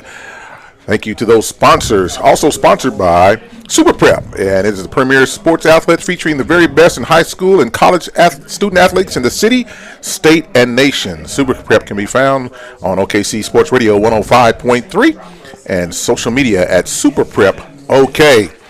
Well, we finished the 20, and now we finished the 3 for the warm-up, and we're getting ready for the second half action. Jamin, what jumped out at you in the first half? I mean, it's got to be the defense. They're all over the place. The offense has missed out on a few opportunities and some drives. It could definitely be 28-0 right now, but the defense is held strong and keeping the Panthers out of the end zone. Yeah.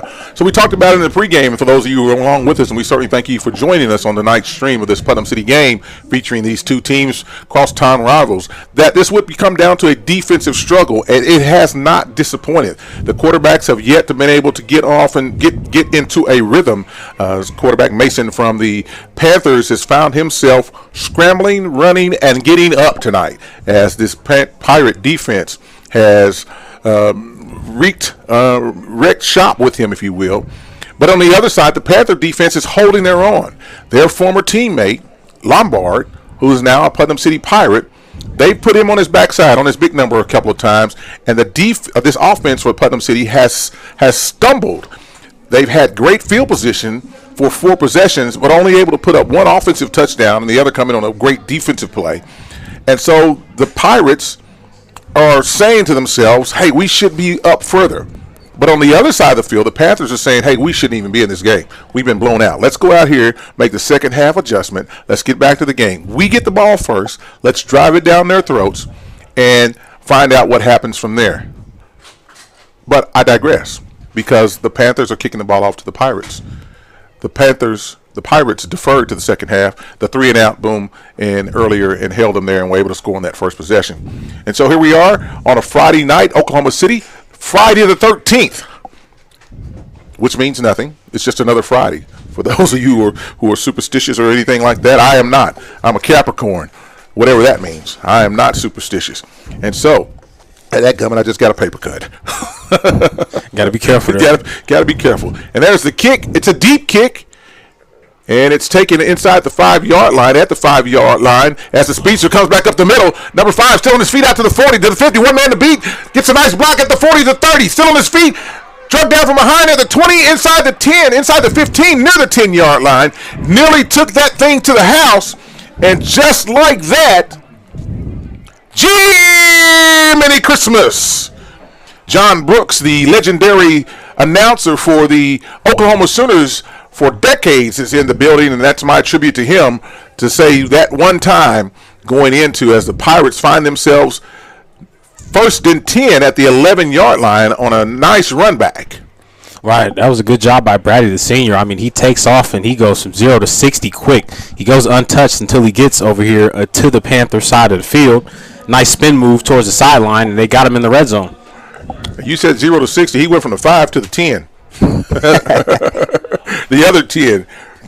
And that's not who we're expecting. That's not who they game plan for. They game plan for Osborne. So they kick the ball away from Osborne to Brady, and he does the same thing. Takes the ball down deep into the Pirate or Panther territory here. Nearly a first down and goal, as a substitution has to come into the game for equipment. Number 9 into the game, Vasenio Boyd. First and 10 at the 11-yard line, and just out of the locker room, signs of life in the special team game for the PC Pirates. Quarterback change. Did him Friday at quarterback. Now, correct that. That's number 10, the deep handoff. At quarterback, is that Gabriel Osborne, the speedster. So changing things up just a little bit here are the Pirates, bringing out Osborne at quarterback, maybe the Wildcat formation, letting him get things going himself, as he is truly a speedster in his own right. Looking on the sideline to see if we see Osborne or Lombard. Don't see him. He must be huddled up near the coaching staff as the play is coming in. And that's a different running back in the game, too. That looks like number 45, Nathan Brown, out there. Yes, so some changes have come, unless someone has changed numbers. And that play not going anywhere. It's sniffed out by the Pirate front 5, led by number 23 of the Pirates, Kelvin Tucker. Lost on the play out to about the 12-yard line. So it'll be 3rd down 11. The Pirates can get a first down just inside the 2-yard line, near the 1-yard line.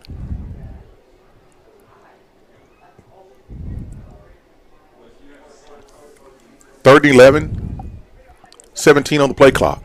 Looks like Twins Panthers left are and right. still staying in man. There's a pass across the middle, nearly caught, broken up there on the defensively by Jonas Stinson Powers. And so it'll be 4th down 11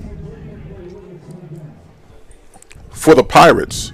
All right, he's trying to get the ball to that playmaker, Savion James, but it's tight coverage there. I mean, he throws it, and there's 3 Panthers in the vicinity. So luckily the ball is still in their possession. Lombard is in at quarterback. Now that I'm looking through my long eyes, 16 Lombard, Joshua Lombard, is quarterbacking for the Pirates. Lombard looks, pressure up the middle, and there's a whistle on the play, stoppage of play. False start is the indication. And so the Pirates, after the nice run back, have done nothing but go backwards and find themselves in a deep hole now, with the 4th down and a bunch upcoming out to the 17-yard line. They've got to get to the 1-yard line for the first down and into the end zone, of course, for the touchdown. So they can get a first down here. Right, with the false start, you got a little more space to operate here, so maybe this might open up some of those passing concepts we might see. It also opens up things up front for the rush to come in as they deploy a 4-3 defense. Lombard, the snap, drops, throws across the middle, and the pass is intercepted. Number 27 on his feet, still out to the 15, to the 20, and he's down there. Ball down by Savion James. Number 27 for the North Panthers, Jarrett Rogers.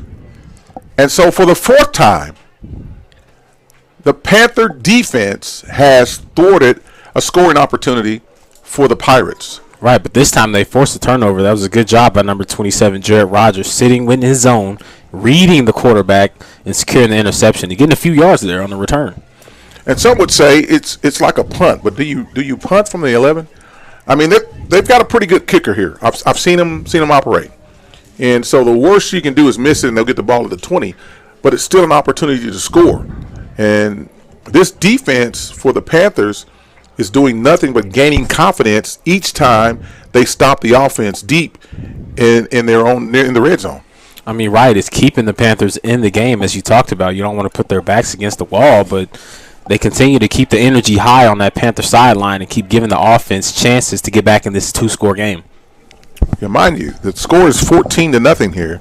10 minutes and 3 seconds remaining in the 3rd quarter of play here at Putnam City Stadium.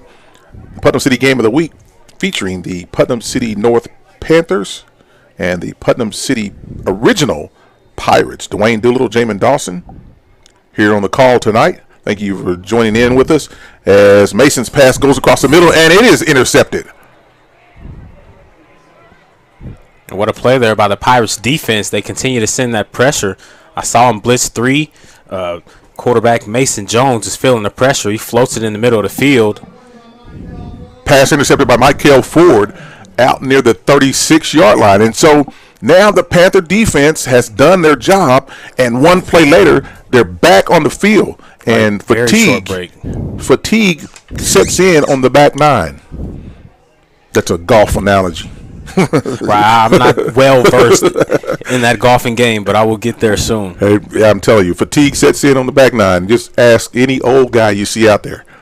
I'm one of those. Trips to the near side, single receiver far side on the go route, throws the ball up for the intended receiver, and hand fighting out there, and a good defensive play, and it's broken up out there as the pass was intended for.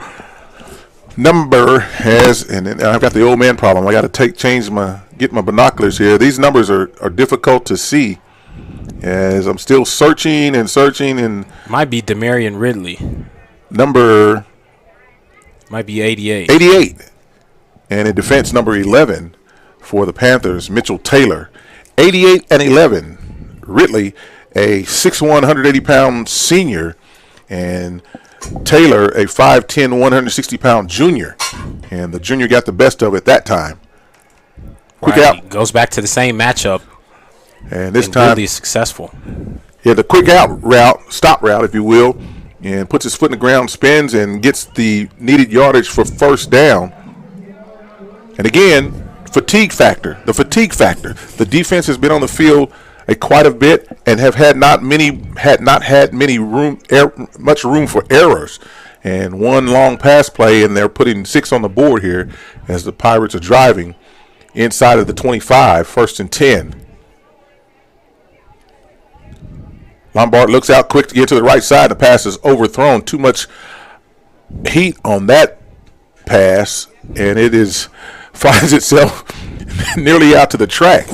All right, but one thing the Pirates don't do is stray away from hitting the hot hand. You see they go for Ridley 3 times in a row. The second time is successful on a shorter route. He gets the best of him, gets around Mitchell Taylor, gets to the sticks for the first down.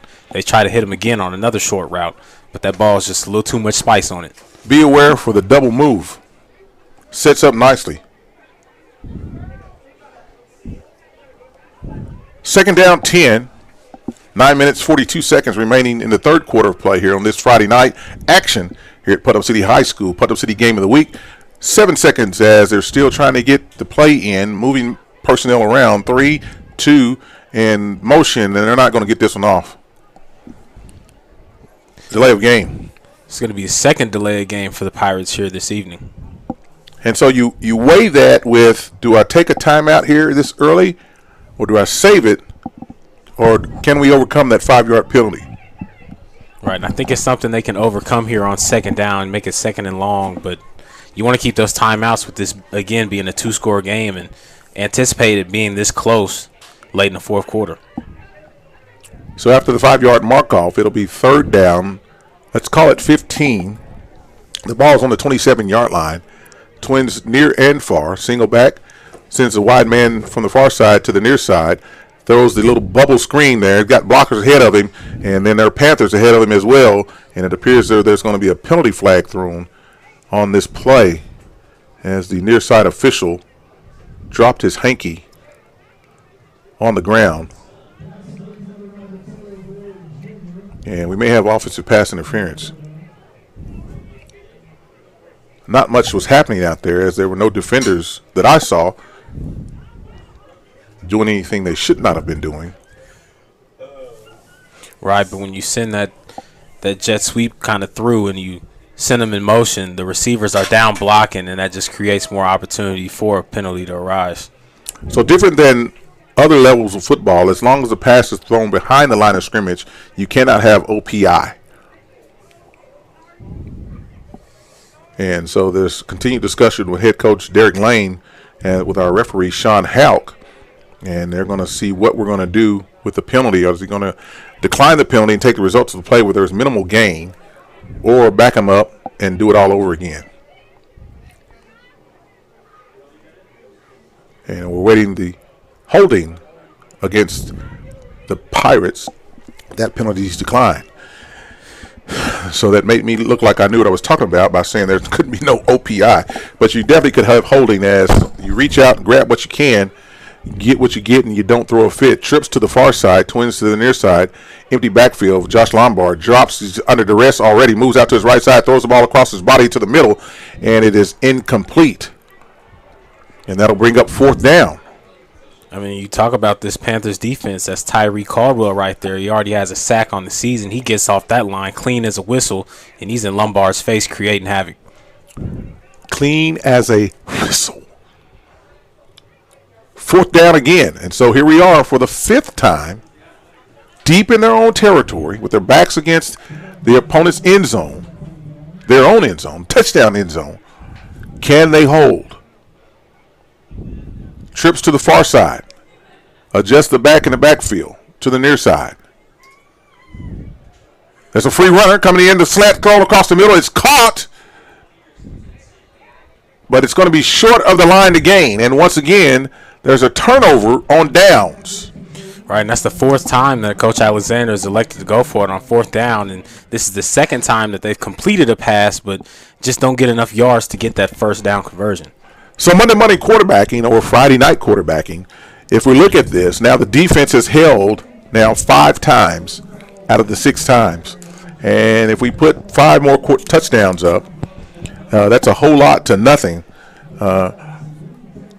Some would say it's a risk to take, high risk, no reward in this instance, but the Pirates have a defense that's pitching a shutout right now. Right. I mean, if any critique at all, you might want to give your field goal kicker a chance to, put some points in his score column. Right. Give the base player some love. Yeah. You got to show him some love sometimes, whenever you can. Yeah. Get situational football. There it is. Because you may need him later on in the season, and it'll build his confidence. And in high school football, it goes back to the 20-yard line. Unlike the NFL where it's kicked, unlike the NCAA, if it's outside of the 20, it goes to that spot. If it's inside the 20, it goes to the 20. Here in high school football, it goes to the 20. So you've pinned them deep as Mason throws out to his left, and he's got a receiver out there, number 4, completed to Cameron Oliver, the athlete, and he picks up some positive yards for the Panthers, much-needed positive yards. All right, find some success here on this screen. You hit the athlete, Cameron Oliver. He's got some speed, giving you a 2nd and intermediate. Pick up a 4 yards on the play. 2nd down, 6 upcoming. This time you hand the ball off to number 0. Alford falls forward for maybe a yard. And yards have not been easy to come by for the Panthers tonight.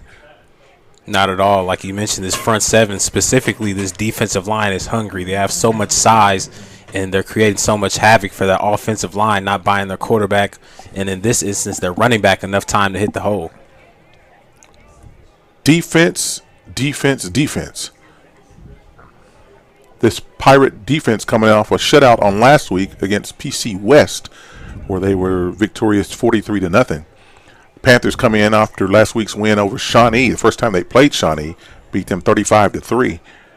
Mason throws out deep across the middle, and he and the receiver were not on the same page as the receiver cut the route off, number 3, Lewis Moreland. And Jones threw a deep route, and it's incomplete, and that'll bring up 4th down.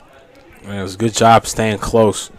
Played well in the back end by Michael Ford, the Nevada commit. And so these teams are not short of talent. We've got some D1 commits. We'll have some mid-majors, maybe some mid-majors, some Division II players, some NAIA players.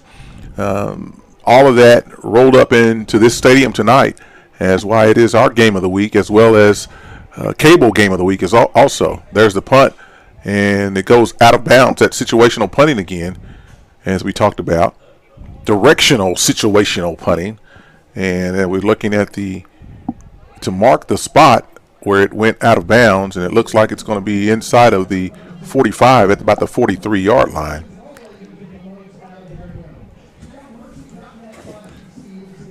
Just a reminder you on our upcoming broadcast, we will be off next week as I will be participating in the Millwood Heritage Hall game on the 20th of September.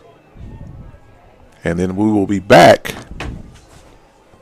on September 27th Putnam City West, Putnam City North. So we'll see this Northwest game again on the 27th over this airway, PPBC TV. We thank you, those of you who are joining us via the stream format.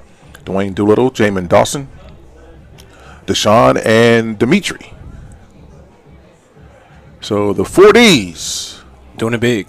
Doing it real big. And thank you for listening. Just a reminder, tomorrow will be the Soul Bowl featuring Millwood and Douglas. Will be broadcast over this format, PPBC TV, as well as 92.1 Heart and Soul, AM 1140. Myself, along with Mo Prince, will bring you the sights and sounds from Douglas Stadium, Moses F. Miller Stadium, tomorrow afternoon. Pregame starts at 12:30, and the kickoff at 1 p.m. 1st and 10 upcoming for the Pirates. Call it the 42-yard line. On a stingy night, one offensive touchdown scored here amongst both of these teams as another player is sent out for equipment issues. And that's hard to get. And so in high school football, knees have to be covered. Every pad has to be in place. Unlike what you see professionally as well as in the NC2A, there's a strict code of uniform policy. Everything that has a pad has to be in place. Lombard throws the pitch out. That's going to typically be a formation issue. It's a run play. Shouldn't matter, though. We'll stand by and look and see what it is. You know, it's hard for some of these players to understand. You got to protect those knees. Those knee pads are there for a reason. They want to roll them up, put them on the lower thighs for the swag, but you got to protect those knees at all times because once that helmet hits that kneecap, there's no going back. I've had kids tell me, well, it makes me faster. No, it doesn't. Not at all. No, it doesn't. You'll have time to be faster. You're already faster. Illegal formation is a play called against the Pirates. It'll back them up 5 yards. And some would say, well, why did they throw the flag at the snap? Formation issues are simultaneous with the snap. Movement is prior to the snap. Same formation, illegal formation, same penalty. As they exploiting the right side again, number 4, the ball carrier, Ladarian Scholes for the Pirates. So he picks up about 10 yards on the play. We're going to give him about 9, actually. On that, it'll be 2nd down, 6. And with the Pirates in such control of this game so far, they've been rotating their running backs here in the second half. We've seen number 45, Nathan Brown, in as well. And now we're seeing the sophomore, Ladarian Scholes, in. So a lot of talent on the sideline here for Coach Alexander as well as Coach Lane, the PC North Panthers, as they're playing their second game of the season. The Pirates in their third game opened up with UConn and failed to them. Scholes again, the ball carrier. Scholes picks up maybe 3 more yards on the play. 2nd down, 3rd down, 3. There's an injured player on the field for the Panthers. An injury timeout as both teams come to the sideline. We'll find out more about the injury. We'll take a quick break, come back on the other side. You're listening to Putnam City High School Game of the Week, sponsored by SSM Health at St. Anthony's, Oklahoma City Community College, and Peace of Mind Pediatrics. We'll take a quick break, come back.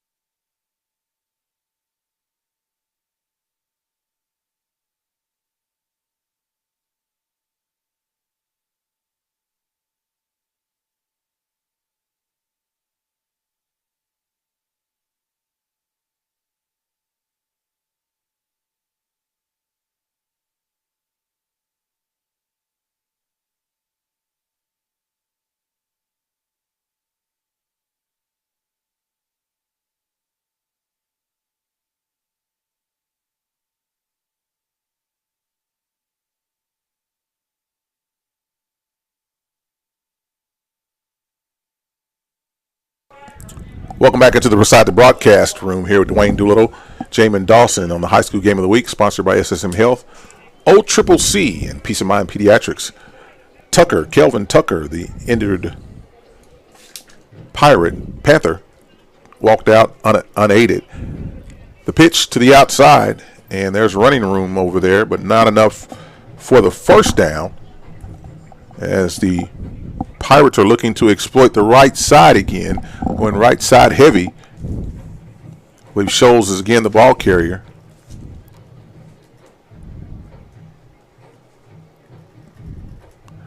This time it was Looks like Braden Knox Knox. bringing in the big guns. Call him Big Pun. He hit you with the big gun. That's another old one, isn't it? I guess I should be doing something like Kendrick Lamar or Drake or. I mean, I know the Punisher. You know. That's Okay, Big Pun. All right, good. Got you. I'm in the field. 4th down. Knox, the ball carrier this time, and he carries out to a first down. And this is what we saw from him last week. Situational running by Knox to secure first downs, short yardage first downs when this team needed him the most. He put the team on his back and Looks like we got another carried him down. Yeah. wounded Panther on the field. Kyron Axel, the number 13, the 6 foot 185 senior, and he jumps back up and walking gingerly on his left leg, but he is limping off with little assistance or some assistance from the coaching staff, and we certainly hope that young man goes to the sideline and finds relief. Our sponsor, SSM Health at St. Anthony's, and they are at Bone and Joint Hospital. They help people get moving again. Call for an appointment today at 405-218-2530. Sometimes after a hard-fought game, a player needs the services of a sports medicine specialist, and those specialists at SSM Health Hospital have a great team to get a player back in the game from injury. And we certainly hope that young man doesn't have to use the services of SSM Health, but they are one of our sponsors, and they are here for him, and they are for you. 5 minutes, 29 seconds remaining in the third quarter of play. A fast-paced first half, and one in the second half that is bogged down some. Right, Pirates had possession for most of this third quarter. Running again to the outside, Knox looks to turn the corner, gets up to the left side, and runs over a would-be tackler. Number 12, Knox introduces himself to number 12, J.T. Hutchison, 162-pound, 5'10" junior linebacker. Braden Knox's run is good for a 1st and 10 for the Pirates. All right, and that is a mismatch at its finest. Talk about balance, speed, and power on that run. Yeah, it's a Dodge truck versus a Yugo. Good luck. And that's what happens. You go.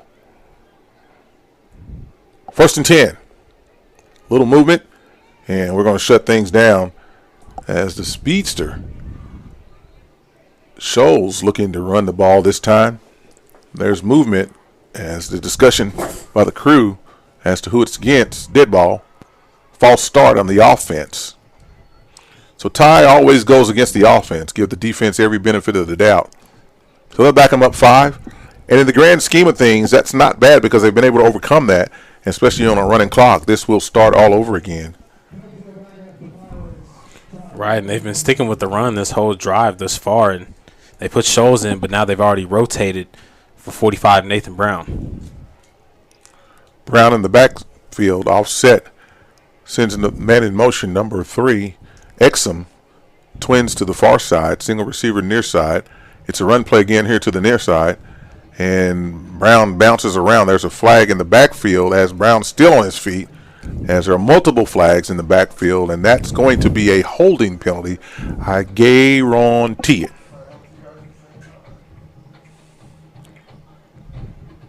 3 flags. There's another flag on the sideline, on the far sideline, so we've got some things to figure out here as we get going. Multiple flags. This is the first time tonight we've had 3 flags on the same play.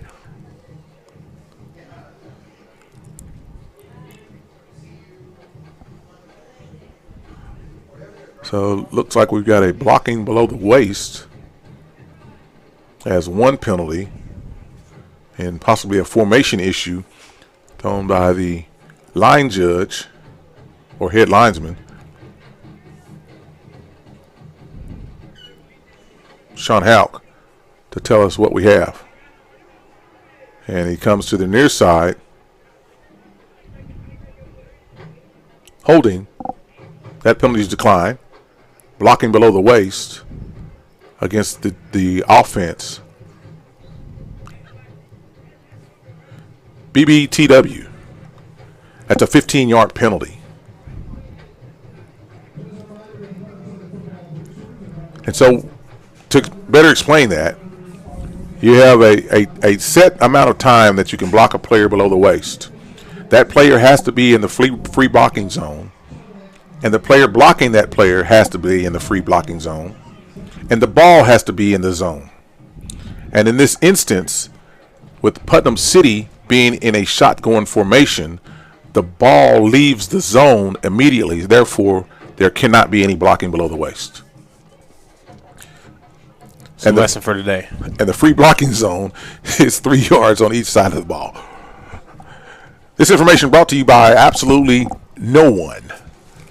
That was just floating around in my head. After nearly 30 years of officiating football, they still rumble around. There's some new stuff, but there's some old stuff that we're still playing by also. I mean, what would this broadcast be without some education? Just a broadcast.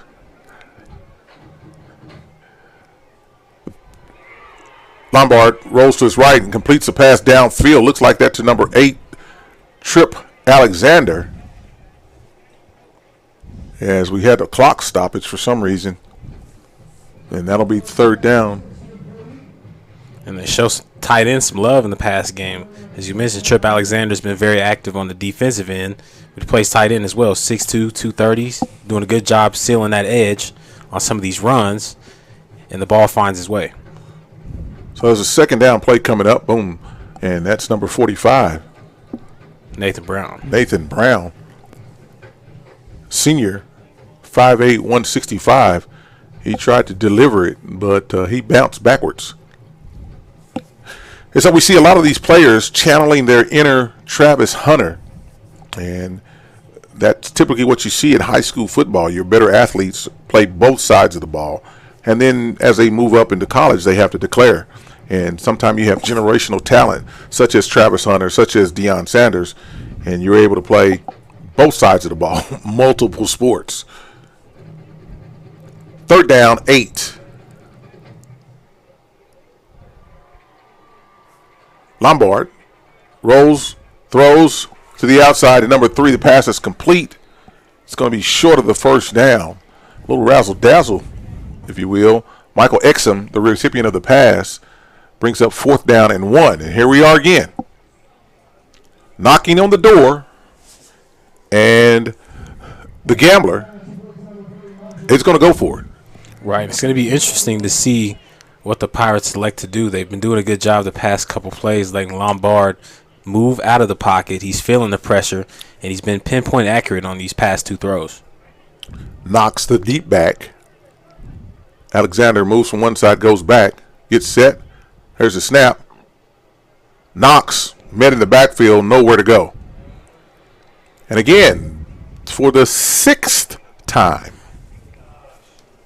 the Pirates are able to shut down a would-be threat deep on their end of the field, inside of the 30 nonetheless, 6 times. All right, that's the first time out of those 6 that they give the ball to big Brandon Knox. And he's been successful so far in the run game, but Braden is stopped there. Panthers sniff that out and give their offense another chance to get on the scoreboard with 2 minutes and 45 seconds left in the 3rd. Yeah, you know, there are some games on the horizon for both of these teams that they may have to look at how we're doing things, how they are executing. You know, tonight the defense for both teams is doing well. There are some games on the horizon for the Pirates that this type of performance just won't get her done, and so they've got to fix some things in that aspect of it. There are teams that are watching, that are scouting going forward, and I guarantee, in the words of Charles Barkley, I can guarantee you that they're taking note of what's going on here. And as we look forward, the Pirates have a week off. Then they'll play the 26th Northwest Classic. They'll be at Choctaw. They have Eisenhower coming to town.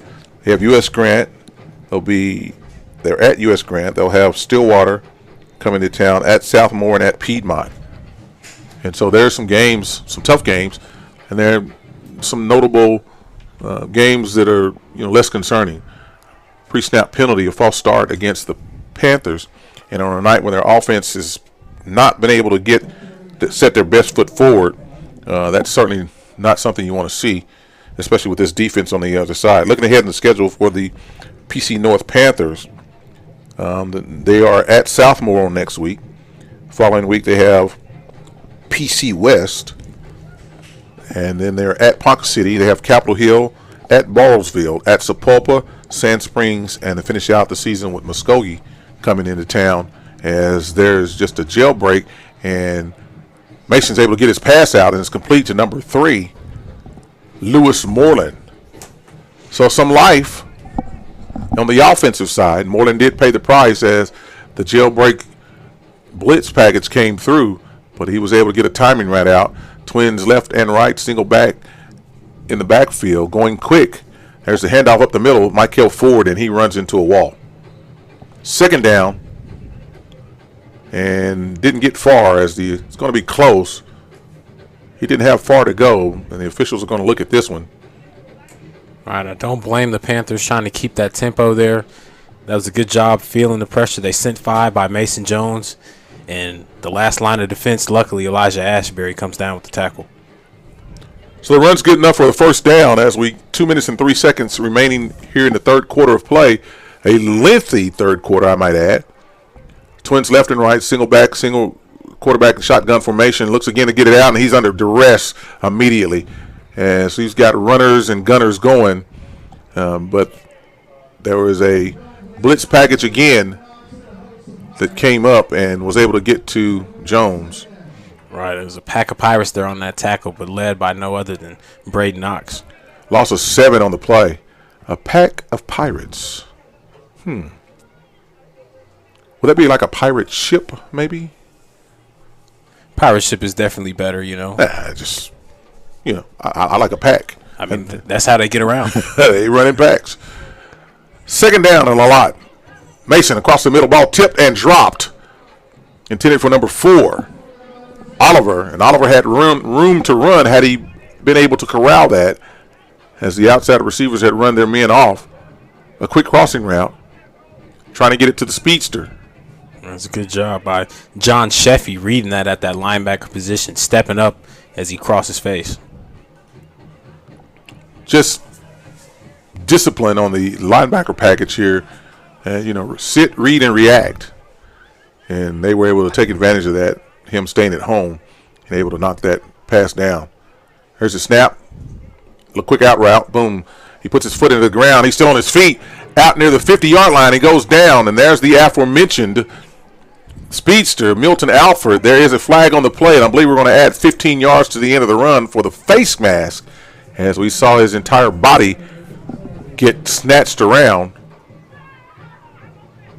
As we await the preliminary signal, it will be against the Pirates, and we're looking to see if we're going to add anything to it. And you hate to see that on such a big play by that Panthers offense. You get the ball out to your playmaker, you're in a one-on-one situation with a linebacker, and open field tackling is proven to be essential. And for the most part, they've been able to do that. As we wait the indication signal for the flag, personal foul, face mask, a 15-yarder. And so we'll add 15 yards to that nearly 15-yard pass and catch. And the Panthers are showing life. And this is their deepest penetration into the Pirate end of the field. 1 minute, 13 seconds remaining in the third quarter of play. Twins to the far side, single receiver near side. There's a snap and the handoff up the middle, and he's able to move the pack. He's still on his feet inside the 20. And that's Milton Alford again. The athlete, speedster, turned power back. Is able to make a man miss. Picks up another first down at the 20-yard line. And now this definitely is the deepest penetration they've had into the red zone. First time. Power back indeed. Milton Alford, he's 5'6", 180. We've seen him creep out of that second level and to get a second burst and get some more yards on his runs. Mason's pass complete to the outside. Makes two men miss. Number 4, Oliver. So it's the Alford Oliver show. The quick out route. And the speedster gets down now inside of the 10-yard line. It'll be first down, goal. All right, and with the help of that penalty, the offense is finally finding some flow here. Just a little bit of success is all we need to have. And they're finding that. And I believe now we've got a timeout taken on the field. First timeout taken this half as Coach Willis Alexander and the defensive coordinator said, hey, listen, we've got to get back on the page, on track here, as they found a little rhythm here on the Panthers sideline line, and the student section now starting to jump up and down and react as they haven't had much to go on. 32.7 seconds remaining in the half or the quarter, and this is the deepest penetration. So, Jamie, I asked you the question, what's changed? Well, the Panthers offense is doing a good mix of mixing in the pass and the run. They're finding some success in this run game, getting it to Milton Alford. And then again, as you mentioned, Cameron Oliver, he's been the speedster and he's been the focal point receiving-wise for this Panthers team. So they're just taking advantage of what the defense is giving them and keeping it honest. Yeah, execution. I mean, you know, they've had the opportunity now to get some quick outs, to get the defense on their heels. And so now they're able to push the gas a little more, as I see it. And it's the same place they've been trying to execute all game long. They just had some success. Oliver's broken one. Milford's been able to get to the outside. And so now the defense they're back on their heels. And they're pumping their chest, pounding their chest now, saying, let's get this thing in. We believe we're only down 2 scores. And if we get in here before the end of the quarter, it's a whole new fourth quarter coming up. Indeed.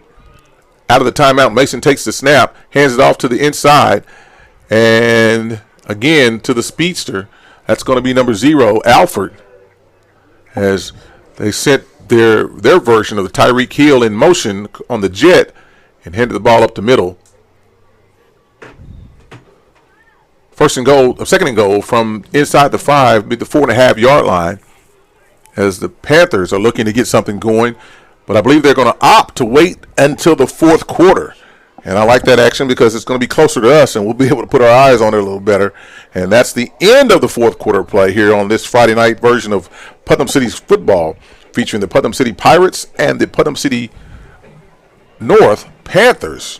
You're listening to the Putnam City High School Game of the Week, sponsored by SSM Health at St. Anthony's, Oklahoma City Community College, and Peace of Mind Pediatrics. We'll take a break, come back on the other side, ready for fourth quarter action.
And welcome back to the Putnam City Game of the Week, sponsored by SSM Health, Oklahoma City Community College, and Peace of Mind Pediatrics. Dwayne Doolittle, Jamin Dawson, Deshaun, and Dimitri here at Putnam City High School, where the Panthers are knocking on the door to start the fourth quarter.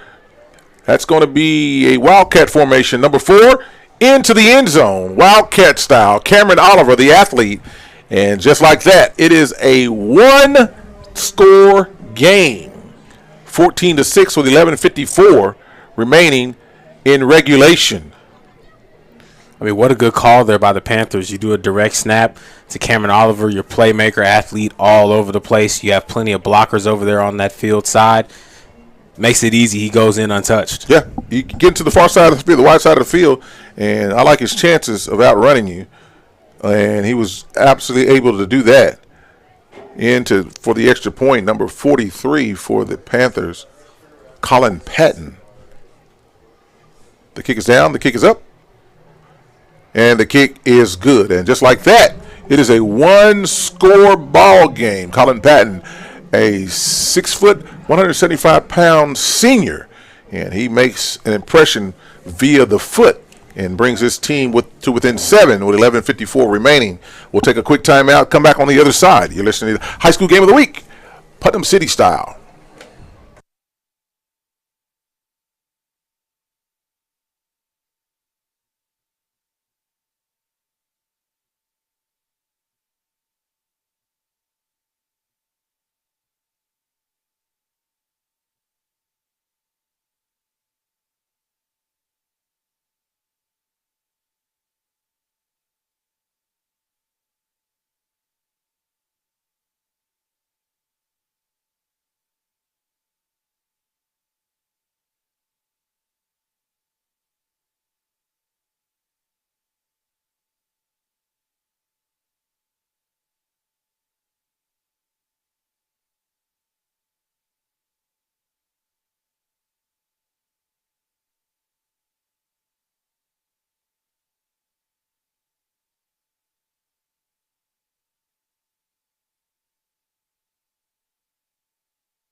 Welcome back inside the broadcast booth here at Putnam City High School. Dwayne Doolittle, Jamin Dawson. On a night where the Panthers find themselves down by 7 with 11:54 remaining in the fourth quarter of play here against the Putnam City Pirates. Pirates have dominated this game offensively and defensively for the most part, having multiple opportunities inside of the red zone, just not able to seal the deal. Right, and there's always been enough room for redemption for these Panthers here in this rivalry game, but now you're in a one-score situation where the Pirates are desperate to score this drive. The ball's kicked deep inside the 20-yard line, taken there out near the 25. The ball carrier that we cannot see as he's covered up by a host of Panthers. It'll be 1st and 10 for the Pirates. May have been Savion James as he's walking gingerly. I do see that. So 1st and 10 for the Pirates at their own 25-yard line. And so the pressure is a little different now. And so the Pirates have to execute because they find themselves only up by 7. And let's see what Coach Willis Alexander and his staff have dialed up for this drive as they come out now with twins to the far side, make that trips to the far side, single receiver near side, man coverage. And the ball gets out quickly to number 12. He makes one man miss, still on his feet at the 50. It's a foot race to the 40, to the 30, to the 20. He's at the 10, the 5, touchdown, Pirates. I mean, talk about making something out of nothing. Savion James runs that curl route. That was a nice catch there as the defender was on him like white on rice, and he hits the Jets. Well, just like that, a 75-yard touchdown strike. Lombard to James, put 6 on the board, and that did not take long. Right. I mean, when the pressure was on, you see the Pirates, they come out and they execute in good fashion. Fast. So where has that been? I mean, you finally hit that. I don't think they've really looked for Savion James in that short yardage situation, but that's a good one-on-one play right there. I mean, he exposes his man, and he's off in the win. Makes one man miss and goes untouched after that into the end zone. 75 yards, bang, bang. The kick is up, and the kick is good. And just like that, the Pirates now lead 21-7 after the Panthers had fought back into the game. So now a little more breathing room, if you will, for the Pirates coming in here. Let's take a quick break, come back on the other side. Remind you're listening to the High School Game of the Week, sponsored by SSM Health at St. Anthony's, Oklahoma City Community College, and Peace of Mind Pediatrics. We'll be back on the other side.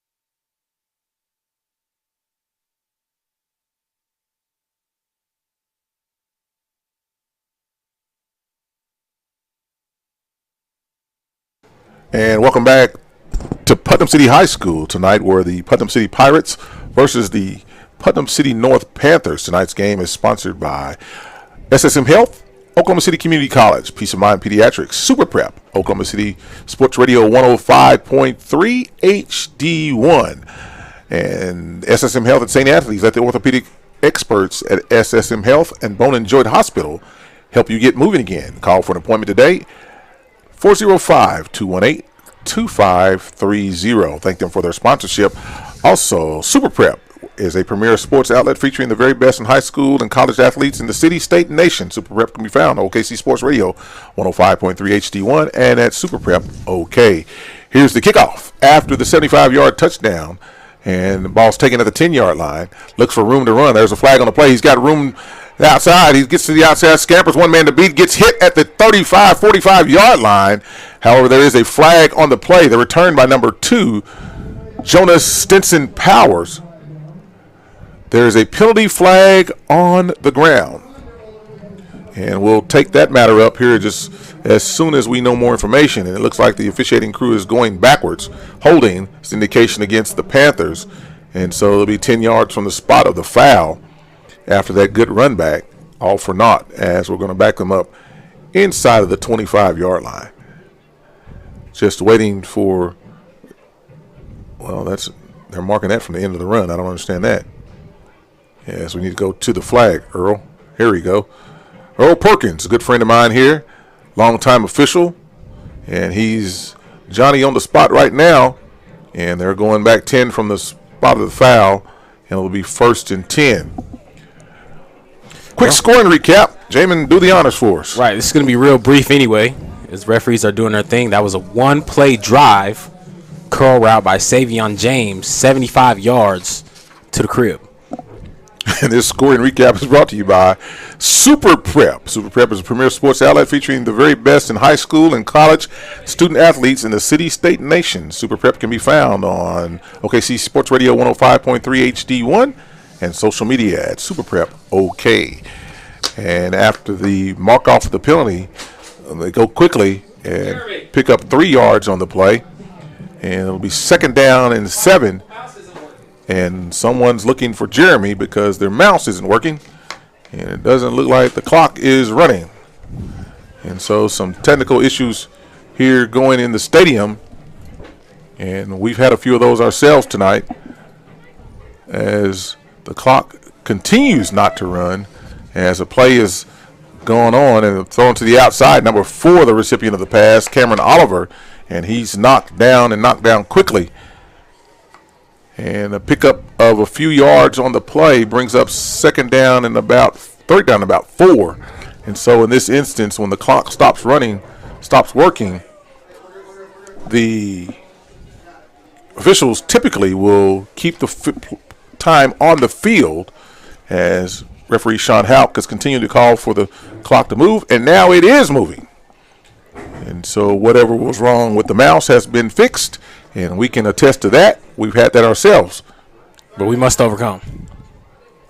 Third down. Mason's pass thrown out and incomplete as he was breathing down his neck were several Pirates. And that'll bring up fourth down. And Coach Derek Lane has decisions to make. And it looks as though he's going to send in the punt team. So you hate that from this aspect. If you're a Pirate or Panther, you hate that because you had momentum. And then one play later, you find yourself back in the same hole. And so now we're saying, man, we've done all that we could do to get back in the game. And just like that, we worked hard and they just one play. Right. I mean, you run 2 run plays back to back with Milton Alford. He's squeaking his way in there for third and manageable, but you run that pass, and Mason Jones has really been in a track meet all night trying to evade the pressure of these PCO Pirates. Yeah, it happens. Ball hits the feet of Ja'Cory Locke. Punt formation for the Panthers. And there's the punt. Knox is in his face. And the ball is taken there. Made one man miss, made another man miss. Dances out near the 50-yard line. And that's the speedster, Osborne. I mean, when that punt team is out, as far as he's concerned, it's showtime for Gabriel Osborne. I mean, he's going to make something happen even on a 10-yard return. Yeah, he danced and pranced and around. And we've got to figure out a player of the game tonight. And so we're still working to figure that out. So, I mean, we've had a lot of action here defensively. Braden Knox creating havoc as always. But Deshaun Akerson, I mean, he's been applying a lot of pressure here on these PC North Panthers as he has a sack or 2 on the evening. Yeah, that's yet to be determined as the Pirates now have the ball on the outside handoff, just the inside levels out to the outside. Number 4, the ball carrier for the Panthers, or for the Pirates, Scholes. Scholes has done good work tonight. And the wounded Panther is down on the field now. And we'll see who that is as the officials time out. We'll take a quick break, come back on the other side, and we'll identify the injured Panther. You're listening to Putnam City High School Football Game of the Week, sponsored by SSM Health at St. Anthony's, Oklahoma City Community College, and Peace of Mind Pediatrics. We'll be back on the other side.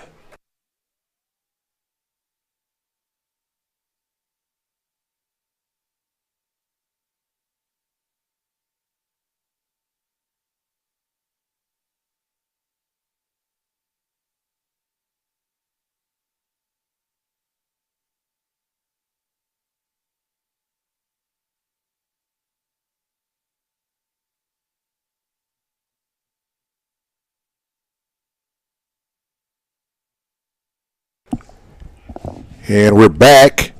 The injured Panther, Damian Hartman, jumps up, walks off, as the offense for the Pirates comes back onto the field.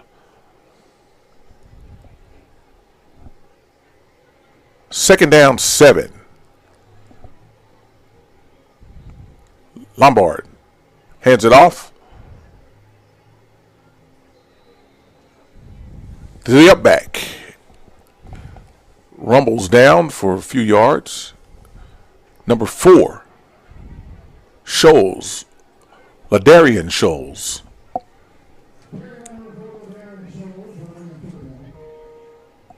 Third down, 4.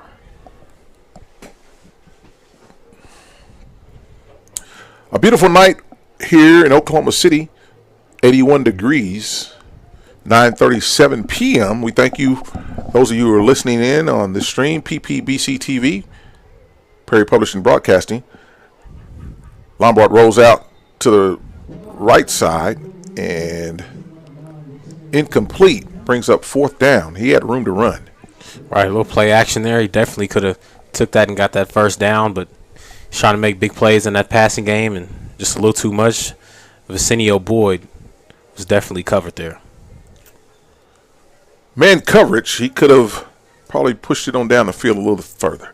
Right, and that's situational football there. You know, just being aware of down, distance, and what you can do based on what the defense is giving you. Yeah, he could have gotten to the stick. Needed 4 yards for the first down. Could have run diagonally maybe. And that's easy for you and I to say here. I mean, true. Execution is the hardest part about it all. Oh, yeah. 4th down. Punter into the game. Henson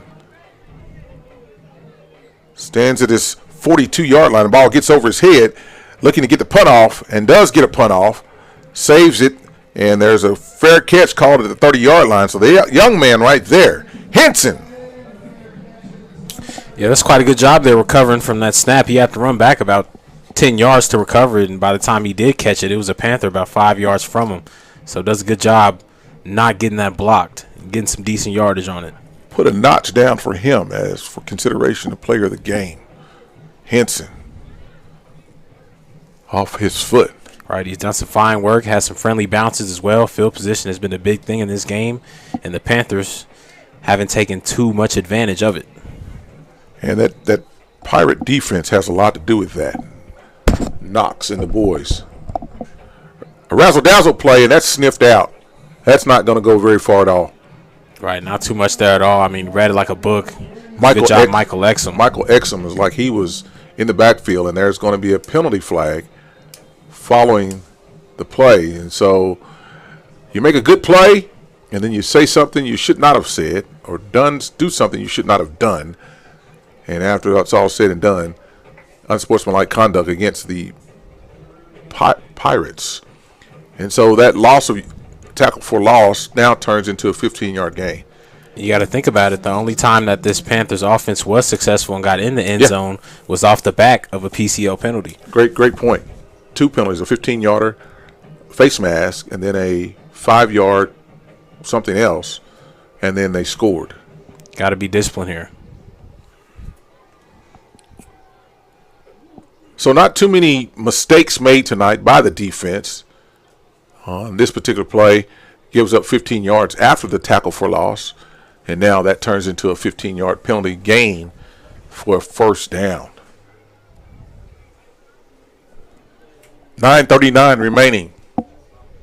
Friday night football under the lights. 80 degrees, no wind. Well, a little bit of moderate wind. Just enough to leave your windows open tonight. Cool you off just a little bit. Just a little bit. My kind of weather. Great night to go on a motorcycle ride. If only had a bike. I've got 2 of them. They've got about 2 inches of dust each on them. It's about time to whip those out, man. Well, because on a great night to ride, I'm here with you and all the folks that are joining in on the stream. It's almost time to go in, too. So 1st and 10 after the mark-off, and the officiating crew is still discussing.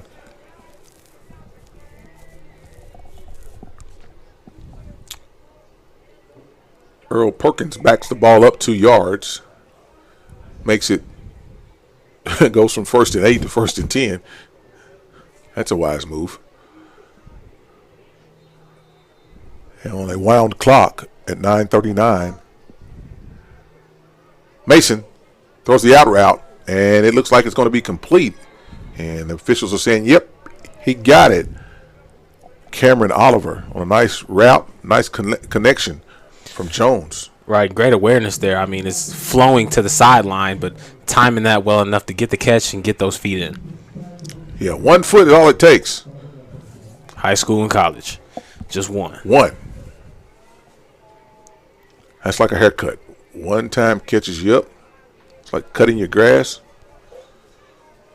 You can have the worst looking yard 2 weeks in a row. Mow it one time, caught you up.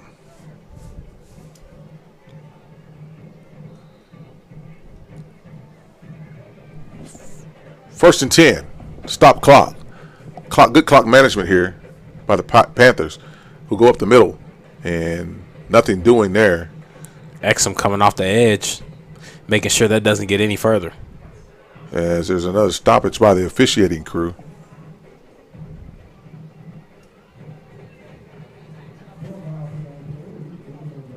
As Coach Alexander has something to say. Timeout taken by the Pirates. It's Coach Alexander and then referee Sean Houck are having a discussion. We'll take a quick break. Come back on the other side. You're listening to Putnam City High School Game of the Week, sponsored by SSM Health at St. Anthony's, Oklahoma City Community College, and Peace of Mind Pediatrics. We'll be back after a quick break.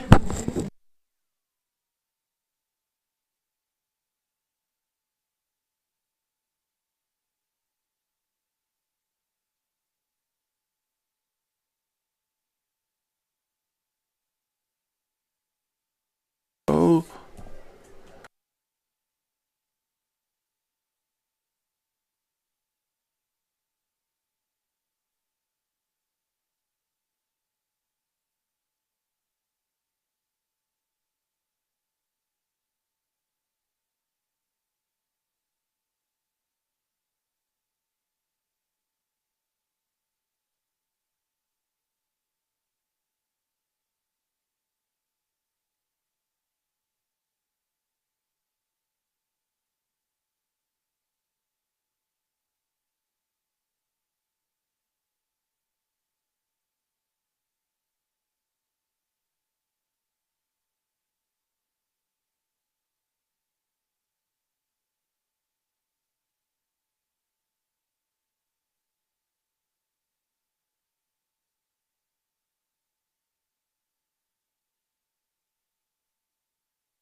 Well, welcome back to action here. And during the timeout, apparently there's an unsporting-like conduct penalty against the Pirates, which results in a 1st and 10 for the Panthers. And we observed Coach Alexander having a conversation with the crew. Pass is swung to the outside to number 0 as Milton Alford, the recipient of the pass from Jones, as Jones was able to get that one off in time just over the heads of the defenders. And so there's life again in these Panthers after another 15-yard penalty. So that's 30 yards of penalties on this drive. Right, and consequently, that's just from not keeping your cool. Yeah, this is the time we got to stay calm, cool, collected, and finish. Again, the runner, Alford, no going there. Bounces off the wall of Keelan Johnson. Tough sledding. And part of rightfully so, we've talked about the girth on the offensive side, defensive side for the Pirates. These Panthers are no slouch themselves. They've got good size in number 77, number 60, number 65, 71, and 68. Right, I mean 6 foot, 267, 6'2", 287, 6'4". I mean, these guys are not small by any means. Not by any stretch of the imagination. Again, Alfred up the middle, and he gets the first down yardage needed. And the Hogs, if you will, a la the Washington Commanders in the days of old, are now imposing their will and just eking out yardage. 1st and 10 inside of the 15, about the 13-yard line. Mason, there's a whistle on the play. False start is the indication, so that'll back them up 5. So Mason was looking to go quick to the far side of the field. Right-hand quarterbacks opens up to the right-hand side, and eyes naturally go that direction. He's got twins to this side of the field. He can freeze the safety. We've got man coverage most of the night for the PC. And that's going to be a false start against the Panthers again. flags from all angles. Yeah, and that's through attrition, as you've been rushed and beaten quite a few times by this blitzing defense. You're just looking to get off quick, and just a little too quick there for the right side. The tackle came up too soon. Low snap. Run through, and that's going to be a flag. Pass thrown in the end zone, incomplete. That's going to be a roughing penalty. Braden Knox hit the quarterback clearly after the ball was gone. Right, and again, it's about keeping your cool. Yeah. I mean, most of the productivity from the Putnam City North Panthers have come just from faults of this PCO defense. So we're looking at here, and what I saw should have been roughing the quarterback. I'm not sure as to what will come out of this. There are 2 flags on the field.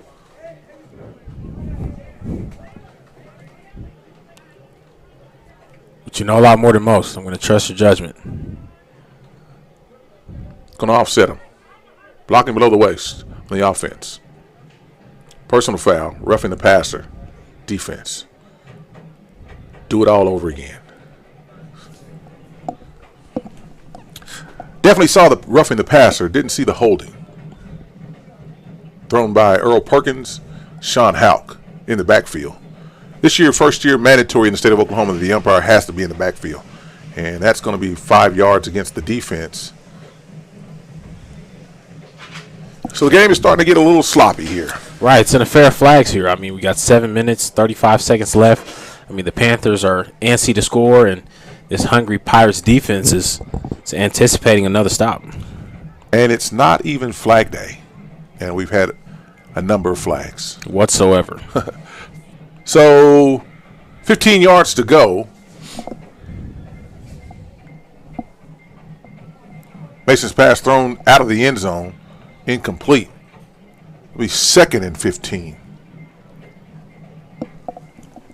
And so it's compressed on this end of the field now that the end zone is your prize, but it also becomes a detriment to you because you've got to be able to stay in that 10-yard belt, if you will, and there's no way to really run past anyone to get great separation. Right. Most throws like that, you got to be pinpoint accurate. He's thrown quite a bit of those jump balls, but that one just wasn't in the neighborhood. Yeah, back shoulders and underthrown balls are your friend. Mason, snap, pressure coming. Knox gets a hold on him and knocks him to the ground. That pass, a screen, a brilliant call too, I might add. A middle screen. Just didn't come to fruition. And Braden Knox just doing Braden Knox things. I mean, he's a disruptor throughout the whole course of the game, whether it's going to be offensively or defensively. He's done some good blocking on offense. He's actually caught a long pass as well, so he's making sure his impact is felt here on his last battle of the Expressway. Again, Knox leading the charge here on a sack. And it's just pin your ears back and go. There's no disguising it. There's not a whole lot of anything. Right. It's already affected the offense so much they naturally want to speed up what they're doing, and the pressure still gets home.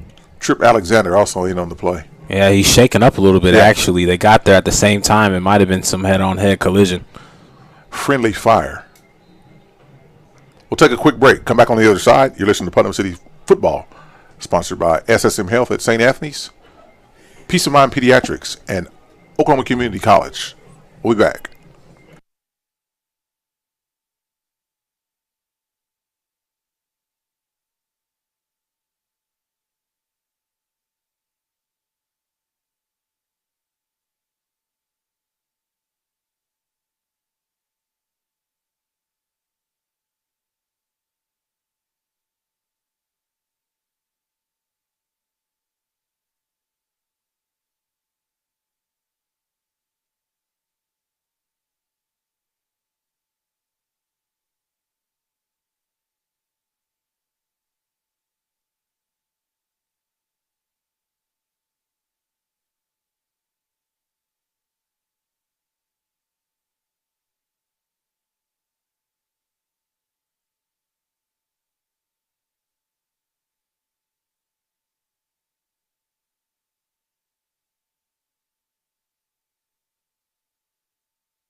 All right, back inside the broadcast. 6:57. Trip Alexander is off the field and being tended to by the training staff.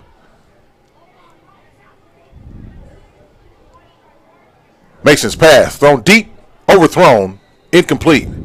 That was 4th down. Turnover on downs. And so what you can do, we can do too. And the Pirates defense forces a turnover on downs, and it'll go back to the Pirate offense. So as you know, we've talked about it. We've got to pick a player of the game, and we want you to be a part of that, those of you who are joining us. Put in the chat who you think the player of the game is tonight. You've listened to the broadcast. You've heard what we had to say. You've seen it with your own eyes. We're taking suggestions. We got an idea who we think it should be. We want to know what you're thinking. Your vote counts in more ways than one. So put it in the chat. We'll announce the viewers' perception or perspective of the player of the game as we go forward. 6:52 here tonight from Putnam City Stadium, where the Pirates lead 21-7, and turnover on downs deep in the red zone or the inside the 30. That's a different color zone, not the red zone, but the black zone, blue zone, gray zone, green zone, whatever they call it. 1st and 10. Lombard rolls out, makes one man miss, still on his feet, out across the 25-yard line.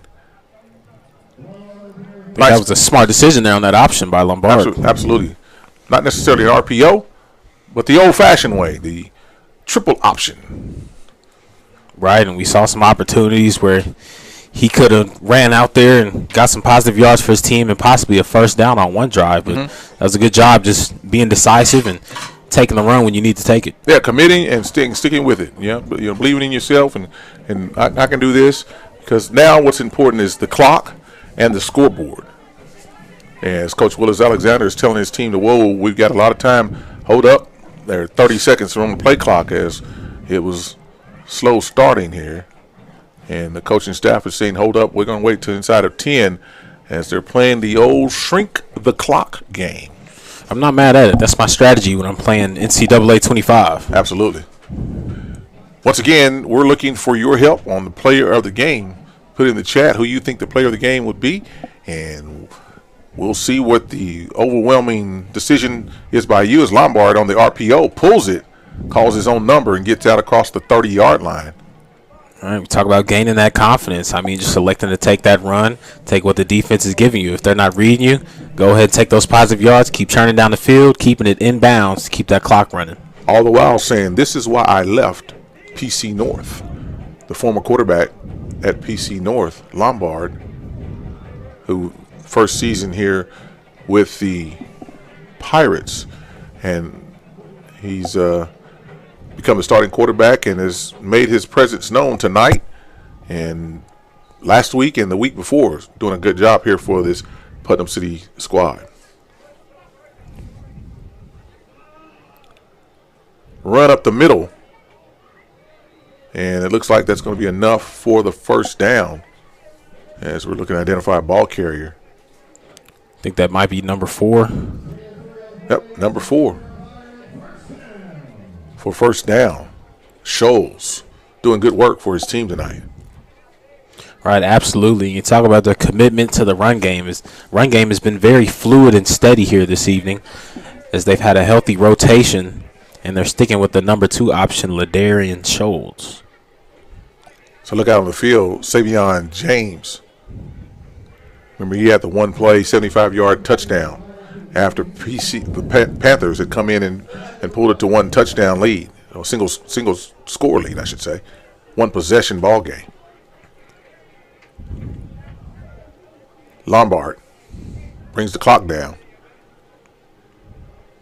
Again, Scholes, the ball carrier. So ball security here is the most important thing for the Pirates. And the Panthers are looking to rip, strip, and run any opportunity they get. Right, very vital at this point in the game. 2-score game. If you do turn it over, knock on wood, they would have some pretty good field position to get their offense going, and you don't want to see a 1-score game inside of 3 minutes. As the last turnover on downs was uber important here for this defensive stand for the Pirates. 3:31 running clock. 10 seconds on the play clock. 3 timeouts remaining for the Panthers. The snap, Lombard around the left side, still on his feet, goes through, lowers his shoulder at the 40, falls over the 40 to about the 38-yard line. And there's a stoppage by the near side official.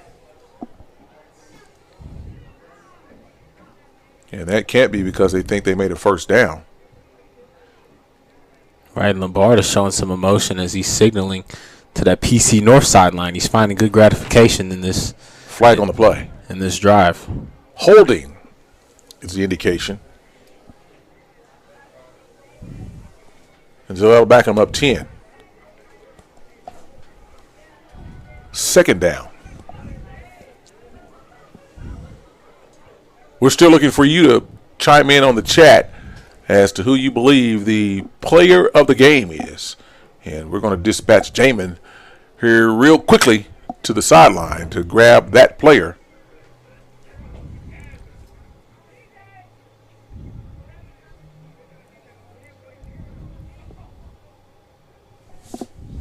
.252, 4 seconds, play clock.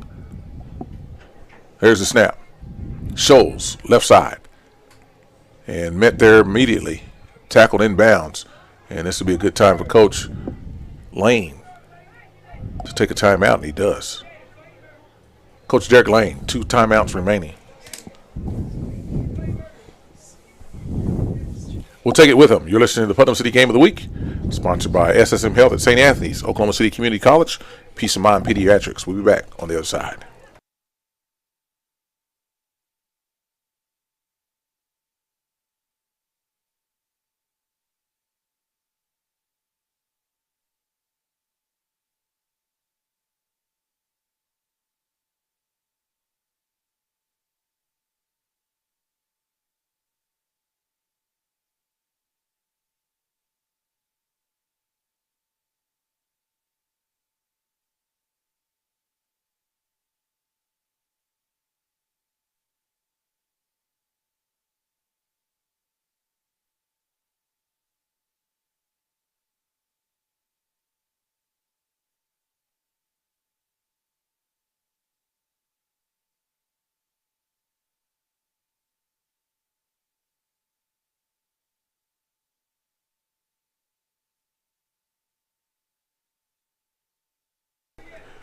Welcome back inside the broadcast. 2 minutes and 41 seconds remaining here in regulation. Pirates third down and a bunch.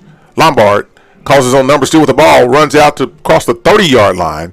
It's going to be short of the line to gain as he has to get to the 44-yard line. And I believe he's not going to, well, he didn't make it. He's got to get to the other 44-yard line. Clock still runs here. And it's a punting formation, punting situation, as the play clock has not started. And that's where they've been getting all the extra time from. As the play clock has just now begun to run, under 2 minutes officially right now,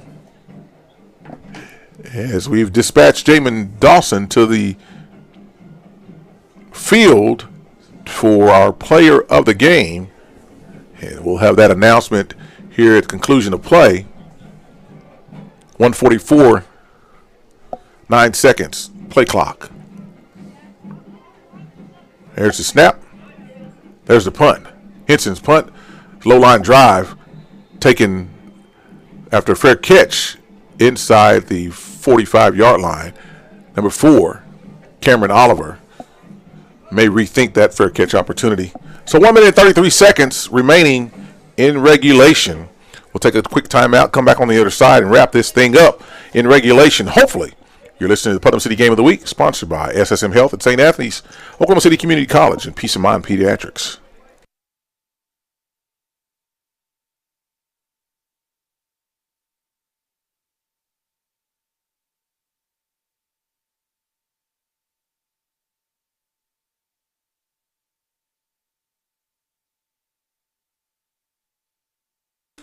And we're back. 1:33 remaining. There's a snap. Mason makes a man miss, and he gets cleaned up after the brief run. Number 55 for the Pirates in on the stop.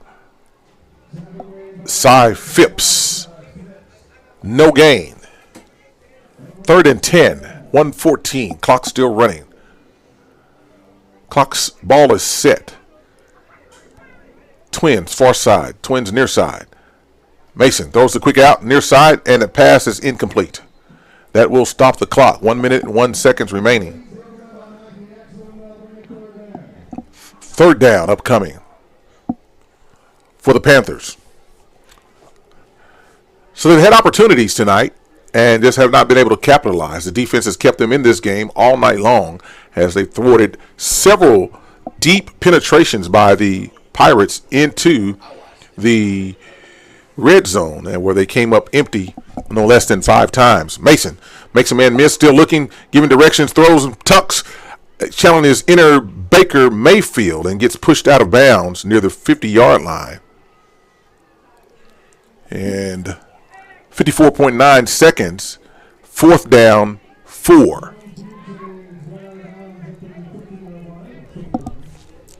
So it all comes down to this for the Pirates. Stop them, take over on downs, and go to victory. 4 yards to sustain the drive, continue the drive of the Panthers. Mason. Snap. Looks, dances, gets hit, makes a man miss, and he's cleaned up in the backfield.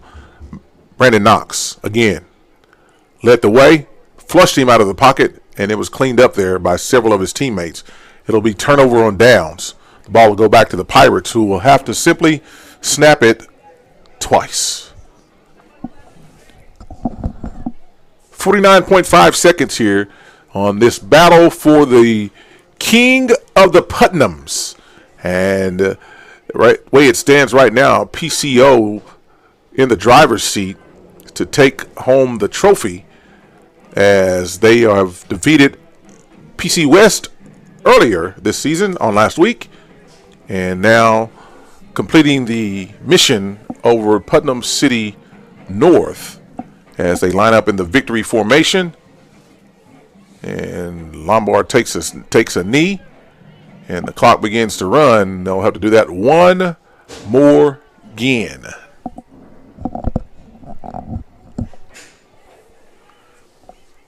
And one more kneel down, and it will be over. And we'll crown the Pirates the Putnam City champions. Victory formation again. And there's the kneel down. A little extracurricular. And Lombard brings the ball with him. And we call that back in the day, with you. Bring it with you. That's the ball game. 5, 4, 3, 2, and 1. Put this one in ink. The Pirates win it 21-7 over the PC North Panthers. And so we'll take a quick break, get into our post game. Tonight's game is sponsored by SSM Health, Oklahoma City Community College, Peace of Mind Pediatrics, Super Prep, and Oklahoma City Sports Radio 105.3 HD1. We'll be back on the other side, announce our player of the game, and wrap things up here from Putnam City. We'll be back after a break.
All right, once again, welcome back to the broadcast here tonight, where the Putnam City Pirates are victorious over their crosstown rivals from the North, PC North, 21-7. Tonight's ball game is sponsored by, our broadcast is sponsored by SSM Health.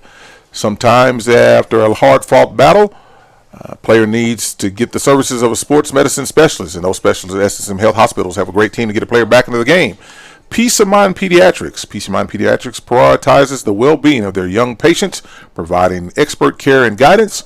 Their mission is to give parents the confidence in their children's health, making them the go-to choice for care in the region. Oklahoma Christian Community College, as well as Super Prep. And Super Prep is a premier sports outlet featuring the very best in high school and college student athletes in the city, state, and nation. Super Prep can be found on OKC Sports Radio 105.3 and social media at Super Prep. Our play of the game is brought to you by Super Prep, and that leads us into the announcement as he made his presence felt on both sides of the ball again tonight and lived into the backfield, the offensive backfield of the PC North Panthers most of the night. And Mason Jones had frequent run-ins and had several tackles for loss, as well as several tackles or sacks on the quarterback. He also contributed on the offensive side of the ball, catching multiple passes and converting key first downs. He is none other than number 13, Brayton Knox, the senior wide receiver linebacker, 6'3", 230, the Tulsa commit. He is our player of the game for the third consecutive week here at Putnam City Schools, Putnam City football.